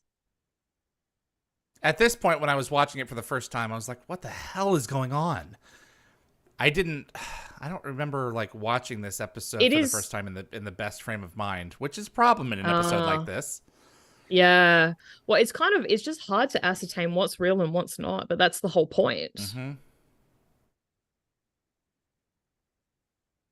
But you know what? So many candles, and it must be such a pain in the bum to have to prepare yourself for Kelnorim. Like so many candles. Oh my god! I love that he has a bed. It's like, yes. Why does he even have a bed? Yeah. Yeah. True. Well, maybe sometimes the floor gets a bit sore, so he moves to the bed. Maybe. Maybe he just chills on the bed with like some reading material. A pain in his nectar. Like the Bible, because he said that he read the Bible. Maybe he like leans back on the bed, reads the Bible. Is nectar bum? Is that something that they clarify? It's meant to be asked. Took us. Yeah. So Daniel is asking Teal'c about the Harcesis child. So why didn't Teal'c mention that Shari's son was a Harcesis like a year ago? I meant plot, obviously, but maybe he didn't know. Maybe. Yeah, but you're absolutely right. He would have said it. Withholds information. Teal'c loves to withhold things till like he feels it's relevant to bring it up. Also, Teal'c is about to call Daniel by his first name only. Whoa! And he only does it twice, apparently, in the whole series. Yeah, the other one was... And it feels awkward. The other one, like, broke a divide or something? Broke a divide. Yep, you're right. But it's not really It feels Teal'c, awkward. So yeah, no, it's not. Well, that's it. Like, is it to indicate that he's dreaming? No, I think it's just the closeness. Oh, so cute. Yeah, like in Broken Divide, he's panicking that he's like lost Daniel. So he's like, Daniel Jackson, like, where have you gone, bro? Did he call him this time Daniel by itself? I don't think he did. I think when he calls him Daniel in Broken Divide, he says Daniel and Daniel Jackson. He does. And then here he just said Daniel again. He did say it? Yeah. I missed it. Yeah, so Jack's lying about Rothman is kind of funny.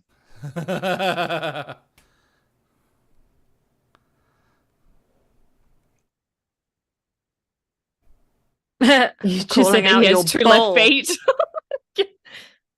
Yes.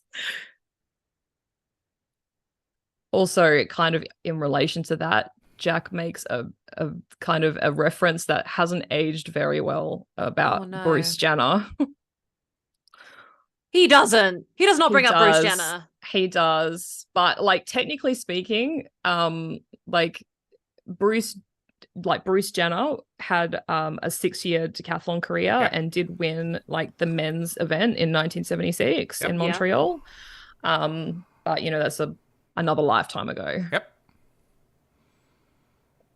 I'm sorry, he brings up Bruce Jenner. He literally does. He calls Rothman Bruce Jenner. You know what? I probably didn't realize because I didn't care about the Kardashians when I watched this episode last time. Now I know everything because they are. I don't really like them. They're just fascinating. You know. Yes. Look. Oh my god, he does. Wow. Okay. Okay. So it hasn't aged well. It is Caitlyn Jenner. Absolutely. Well, they couldn't have known that. Oh, no, of course not. Of course not. So was Daniel lying about his decathlon career? Or did he actually, did Rothman actually do that? I think Rothman actually did that. Okay. I've got a silly headcanon for this. Rothman was good at running because he had to run away from all those bullies because he's a massive nerd. It's very, very possible. You just see impressions of him in dust. Yeah. So there's another goof coming up. So the voiceover is about to say Chevron 1 encoded, but there's actually 2 chevrons encoded. Oh, SG-1, why you do this? That's funny. I feel like they had less goofs in Atlantis. I feel like Atlantis didn't really have money, but we'll find out when we get there and Yvie starts listing them. Yes. Yeah. Why'd you think that 2 were encoded? Because he said Chevron 2 encoded, and sorry, said Chevron 1 encoded, and then 2 flashed up. Yeah. Well, the top one always flashes. Don't we see this planet again? Or I already said we see this planet or something. Like, I swear I've seen this planet. No, I'm sorry. He's Reckoning? Reckoning part 2. Yeah. When they're activating the gates? Cool. I used to have that watch. Oh, really? Yep. What happened? Why don't you have it? I have a thing against jewelry. I'm always damaging them. They're always driving me nuts. Yeah, I don't wear watches or rings or anything like that either. Yeah. I wear one ring. I really struggle with jewelry and watches and stuff because I'm like, oh my god, like get this. This is impeding my day. Well, we can all guess where he went, guys. Why are they carrying on this conversation if they're in his head? That's the thing, you know, that you have to look out for when you're watching sci-fi programming that has the final analysis is it's happening in their head. It usually follows only that character's perspective because they're the only ones who are real. So once they leave a planet, I'm like, okay, you no longer exist. Why are we hearing from you? That's a good point. Maybe Daniel just, was dreaming about them still a little bit. Yeah. There we go. Yeah, took him long enough to realize. But you were really cryptic about it, so not helpful.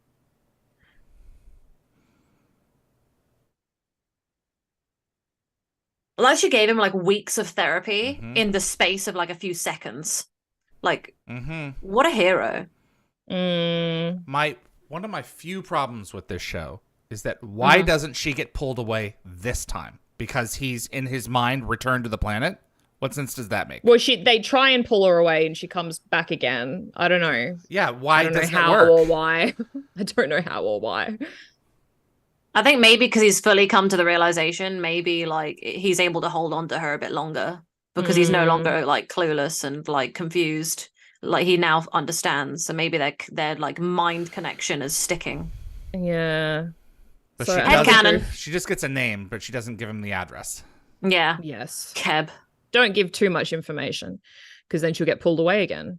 So a goof coming up, Tilk fires a closed staff weapon. Oh, that's right. Oh, God, yeah. And a goodbye kiss. Here we go. Yeah. Save I love going to Apophysis, work baby. and kissing my ex. Gotta make the joke. Very professional of them. Again, I'm really glad that they were able to do this episode and do it justice. Mm-hmm. Well, they did have a child together, so maybe it was more of a It amicable, looked open to me. It was breakup. open until the end. As soon as the shot fires, it's closed all of a sudden. Oh boy. Oh.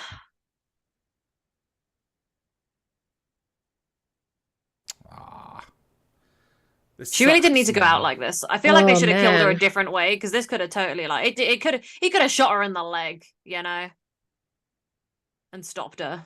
But he just killed her. But I guess they just had to find a way to write her out. So my friend said that to me. He was like, "Why didn't they just shoot her in the leg?" I'm like, "Look, don't ask smart questions sometimes." Yeah, they were. You did the right thing. They don't have a Zad either, so. Yeah. Dan Ben said, "Don't know who Bruce Jenner was." Bruce Jenner was an Olympic athlete who married Kris Jenner, the mother of the Kardashian clan. Yep. And became their stepfather. Oh boy.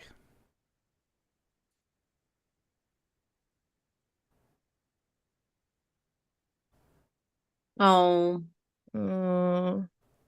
His last words to her, just I get goose pimples. I love the way he just forgave Teal'c really fast, because he's already been through the mill, and his wife was like, "Look, chill out. Yeah. You're still good, you know." Do. Yeah. I love the way that Daniel in the future uses one of the futures all over always uses Teal'c's betrayal, or not really betrayal, but Teal'c's inability to choose as a way to defend him. And he's always like, "I forgave Teal'c for all these reasons, and I'm always forgiving him." And Teal'c's always like, "I can't even forgive myself, you know, but I have to just carry on." I love the arc of truth in Teal'c's speech. I'm so excited. It's one of the greatest moments of that episode, of that film. Good. Yeah. The music is good in that scene too, and it's one of the few Honestly. tracks that didn't make it to the soundtrack, and I'm always pissed at Joel that he didn't do it. My heart. Oh, I didn't listen to the music. Oh, it's good. No, not that music. That music's great. I didn't pay attention to this music. It's okay. To compare it to the last episode where I was like, is that there was the same a lot music? going on. I think a lot going on in this episode. Maybe little tune. I'm not quite sure. Yeah. Very good, folks. What do you think? Oh man, honestly, I'm like a devastating super bummed episode. out. It is. Yeah, Super I'm feeling a bit depressed. Like, at least when, you know, I watch like Meridian, it's like. Well, we hope you enjoyed watching Forever and a Day with us. Yeah. All right. What? I was actually going to ask you, David. So when you interviewed Sha'Rei, you were going to send her the episodes for her to watch to end like the Harcesis arc. Did you hear back from her? Do you know if she's watched them? Did you send them? I'm not even sure if I sent them. If I said I would, then I probably did. I haven't heard from her since. I've wanted her back so bad. I'd love to have her back to do a commentary on this episode. That would be really cool. She was just wonderful. I love talking with her. She was so honest and open about everything. Yep. It was include nice the nude scenes. So she was I very did watch the scenes. interview. I've seen it all, but obviously I'm like not great at remembering every little thing, you know, like I have to rewatch things a few times before everything sticks. So, but I definitely did watch it because it was messed up hearing about it. Yeah. It was really good. It's really good. I'm glad she was brave enough to share that story. So I think it's important, and also it's been like long enough, and like that I think, you know, she's maybe able to talk about it in a way that's like more enlightening, and you know, it's also been long enough that she might be like, well, you know what, I'm over it, you know, but she chose to share it, so I appreciate that. So. It's important that we shared stories and you know, and we progress from them. So yeah, exactly. Otherwise, how are we gonna get better? That's true. Not us, not her, but like the industry. The industry. I love everything. This episode. The acting is so good. Everyone is on point. I'm a little irritated with the constant pulling away, and then she decides to stay this time and give the answer. But I mean, it works. It's the first major resolution from the original episode from Children of the Gods. The other one Serpent's song would have been if Apophis never came back, but this one is the one that really sticks. This is a 5 for me. And I think Alexis, Skara's storyline is going to get mostly resolved this season as well in a few episodes. Yep. And then fully resolved in full circle. No, it doesn't really need a resolution, just ends. But yeah, I also like the fact that this episode finishes that kind of thing. I love when Stargate wraps up its stories. I'm glad that season 3 they're starting to wrap up some early stuff and then move on, and it's really good. You know, this episode does have some hiccups. So you said a 5, David. I'm leaning between a 4 and a 5, maybe a 5. I'm not quite sure. I think I need Yvie's opinion to before I can fully weigh in. I think before I rewatched it yesterday and then again today, I would have been a 5, but I think I'm more leaning towards a 6. Whoa! Okay, I'm going for a 5 because, like, basically I use my balance. I don't know why, unless it's brief candle. So then I'm just completely opposite. Okay. So 6. Okay. Sure. Do you want to elaborate any more on that? On like why it's gone up? I just think that I maybe didn't quite appreciate the arc quite as well before, like Share's arc, and like how impactful she was as a character, considering I think she's only in about 3 episodes. She's just always kind of just there, even when she's not there. And I think it was a very lovely conclusion to her storyline. And as you said during the stream, it does sort of spawn into some other cool things, like the search for the Harcesis, and it does sort of unfurl into some pretty awesome storylines for Daniel. So I think on the basis of that, I feel like it needs 1 extra chevron. So I agree. I think mine was more of a 4, so I think based on like all we've discussed, I think it moves up to a 5. It's not a bad episode at all. It's just, you know, on the grand scheme of things, it's not like, you know, the best thing, but it's really good. You know what as well, and I know that I'm like a crazy shipper and stuff, and like Share and Daniel were always sweet to me, but there are like certain limitations that you have when someone is already married. Like for example, Ishtar coming in SG-1 is so brilliant for Teal'c. I think that the way they work with each other is phenomenal. Him and his wife had great chemistry, but when she passed away, it like opened Teal'c up to have these other dynamics that were really fun and new and fresh. And it's like, I don't want to sit there and be like, everyone's wives should get killed off so we can explore new fun things. But, but it doesn't hurt this character development. They're characters. They're not real. You know, we get to play with them in ways that are extraordinary. Share was a thing that came in from the movie, so they kind of had to kind of put it in and give it respect and like give Share an arc and like have fun with it. But like you know, I feel like in a way it's kind of one of those things that was kind of blocking the show in a way, as in like Charlie, Jack's son being dead was such a hard thing to move past that we had to get rid of in order to let these characters that's why Cold kind of Lazarus is their there. own things. You know, that's why those significant episodes are there, so they can milk those plot details and really help the character to evolve and grow into a new direction. So. And that's why I'm glad she's dead. I don't want to sit there and be like, yay, I get Vala now. Like, it's not just because of Vala, but Vala is a beautiful part of Daniel's journey, as are his other dynamics and the, you know, destroyer of worlds thing that's coming up for Daniel. I was literally gonna say, I don't like the timing of these 2 episodes back to back, because he's grieving the loss of his wife, and then there's like Linnea in the next one, and I was like, is it the very next one? Differently. It's literally the next episode. We all mourn differently, and you know, but I think it's just so fun that Daniel gets to now explore his flirty side a bit more again and try and get back out there. It's like, you go Daniel Jackson. You know? Everyone grieves differently, I guess. All right, so it's a bit harsh. 5, and 6. What do the readers have to say? The viewers have to say. So I want to say again, we're very aligned, guys. So good for us. I'm trying to find where the first rating has come in. Hold on. Okay, so Nick Nar said, because he gave it early because he has to go do something. He said that he had a rating of a 5 for this episode. Pac-Man D3 says pretty good episode, give it a 4. Anthony Rawlings says 4. Lockwatcher said this is a 5 for me. It's a great setup show. Daniel's great. It would have been a 4, but anytime Janet uses her little flashlight, I give her half a chevron and then another half for Eric Avari's appearance. I love the Lockwatcher Janet flashlight thing. Window Opportunity is going to be like a 20 chevrons. And one chevron per flashlight. Literally says 4. It's okay. This is one that I skip. Oh, that's very interesting that you skip. Oh, this. okay. I would not skip it based on how impactful it is to other parts of the story and Daniel's arc, but interesting. Yeah. Interesting. Maybe if I'm having a bad day, maybe I won't watch Stargate that day if that's next on my list. Raj Luthor says I rate it 6 out of 7. Yep.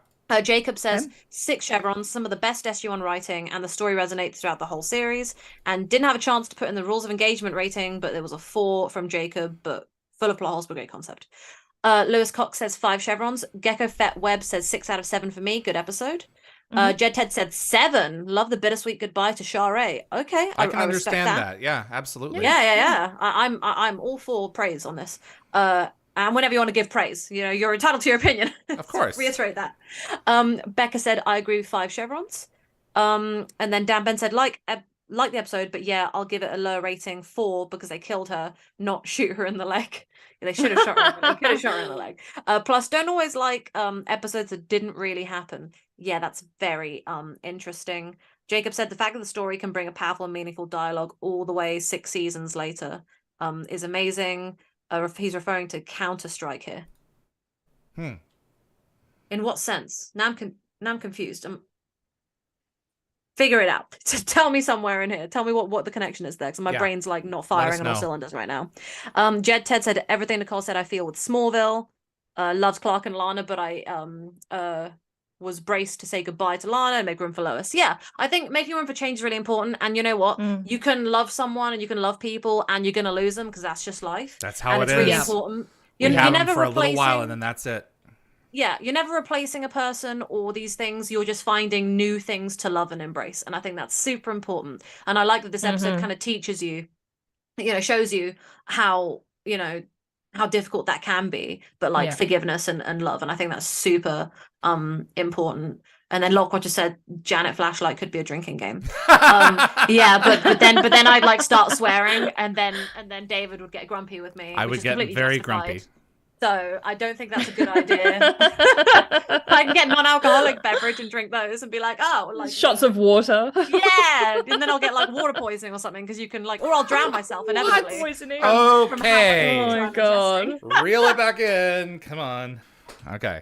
Isn't that a thing though? You can have too much water in it, like having too much. Too much water will kill you. Too little water will kill you. Yep. Yeah. You can there we go. See, oversaturate yourself and Jacob said Daniel reveals what happened with his wife Devala in Counter-Strike when they're walking down the Ori ship. Yes, I forgot. Thank you. I love that speech because she asks about it and they watched that recently-ish. It's a very beautiful moment, and he's kind of like he's embracing Vala in this like new way that you're not quite sure what's going on with their dynamic, but he's kind of like putting to rest his wife like one last time while kind of moving into this new dynamic meeting with Vala and understanding what has happened in her past would bring up memories of Sharae because they have such a similar experience. Exactly. It's ironic. It's the thing how, that you do on this show. Different they are. Yeah. They're polar opposites, and I absolutely love that Daniel just goes from like these really nice women who are like very like Vala's nice, but like these nice women who are just like really lovely and so wonderful and kind. Vala has an edge. This backstabbing thief who's just so. Yep. I'm very excited to progress Daniel's story. Yep. We got a long way to go. Guys, this was great. Week? So we got next week. Let me pull this up here. So past and present, is that what the episode's called? I think it's past and present. Past and present and Jolinar's Memories, Sunday, July the 9th at 1 p.m. Pacific time. Oh god, it's so weird that we're going to be watching a 2-parter separated. Like we keep doing it, and it's like, I like it. I don't mind it. I don't either. I feel like we're going to have to figure out rip up the marinate. suspense.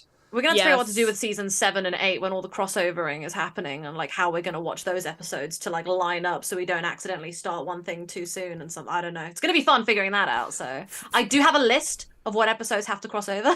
in case anybody needs reminding. So I guess I'll forward it to you guys and be like, please, absolutely. Okay.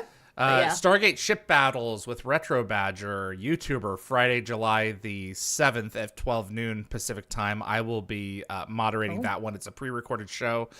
Retro Badger is he's a bloke out of the UK. He's got a YouTube channel that focuses on Star Trek Bridge Commander, and it has been heavily modded to include pretty much every Stargate ship that you can imagine. And you've mentioned this before. That's cool. Yep, I recorded with him, and you guys want to see a clip? You want to see a clip? Yeah. Yeah. Okay. Let me see if Let's share. If I can share something you prepared this. earlier. Let me see what happens. Well, we were filming it, so let me see if I can do this for everybody. Give me just a moment here. Standing by. Standing by. Just 1 second. Because I just figured out how to do this with the Chris episode. How to share videos. Oh yeah, you did well. Thank you. Good. I was very impressed with myself. I really loved that. That Joe gave you those little clips. It was so wonderful to have those. Awesome. Let me see here. Very nostalgic. I'm really excited about this episode because it's really cool. So I'm going to go mute one for a second and quickly just scream. Just please ignore me for a second. Sure. I don't know why she's going to do that, but we're going to let her do that. Sorry, my boyfriend is swearing very loudly upstairs about World of Warcraft or Dota, or something, or Daisy. And so I'm just having to tell him to be quiet. So, I hope no one can lip read me because I just... No, you were off. Don't worry, you were off screen. You were off screen. Okay, here we go. Excellent. Wow, look at this. Oh my god. That is so the cool. Asgard beams. Look at Yep. that. This is the Odyssey weapon beams, adapted with Asgard beaming technology. Going up against Norai warship. Yeah. That is cool. Wow, look at the textures. Yeah, I was gonna say the detail is pretty incredible. That's old me. Are they gone? I didn't actually do that. You can't hear his voice in this one, but no. Okay, I'm going to turn myself off. You can't hear his Retro Badger's voice in this one, but he is talking as well. But yeah, then he goes, we go up against Apophysis, one of Apophysis motherships here. I just had the stupidest thought when I saw. Oh my god, that's incredible! Yeah. Wow. So, we definitely replicator the replicator ship. That's cool. We definitely have some fun. Oh, puddle jumper! Right. So fun. So, yeah, I was making a stupid joke in my head, and I'm going to vocalize it now, which is that is it with the Odyssey and with any Earth ship? I was just thinking versus the Aura ship. I was like, is it every time you pause, you put yourself in time dilation, so that you can reevaluate your decisions. And then that would be a good thing. That would be cool. It's a good episode. Honestly, I'm looking forward to it. I'm such a loser sometimes, and I love it. That. Oh my goodness. You gotta embrace your nerdiness. Embrace it. Full embrace. Yeah. Yes. So. When I say things like that at work to people, they're just like, I didn't realize how much of a nerd you are. You're such a loser. And I'm like, thank you. Yeah, thank you. All right, gang. I wear this badge with honor. Yes. We appreciate y'all tuning in. We are the Wormhole Extremists. We'll see you next week for Past and Present and Jolinar's Memories. I'll be 40. Oh yes, another year. Happy birthday, older. David, for the Thank week. you. Everyone David. send your well wishes to David. Thank you, guys. See y'all soon. Bye.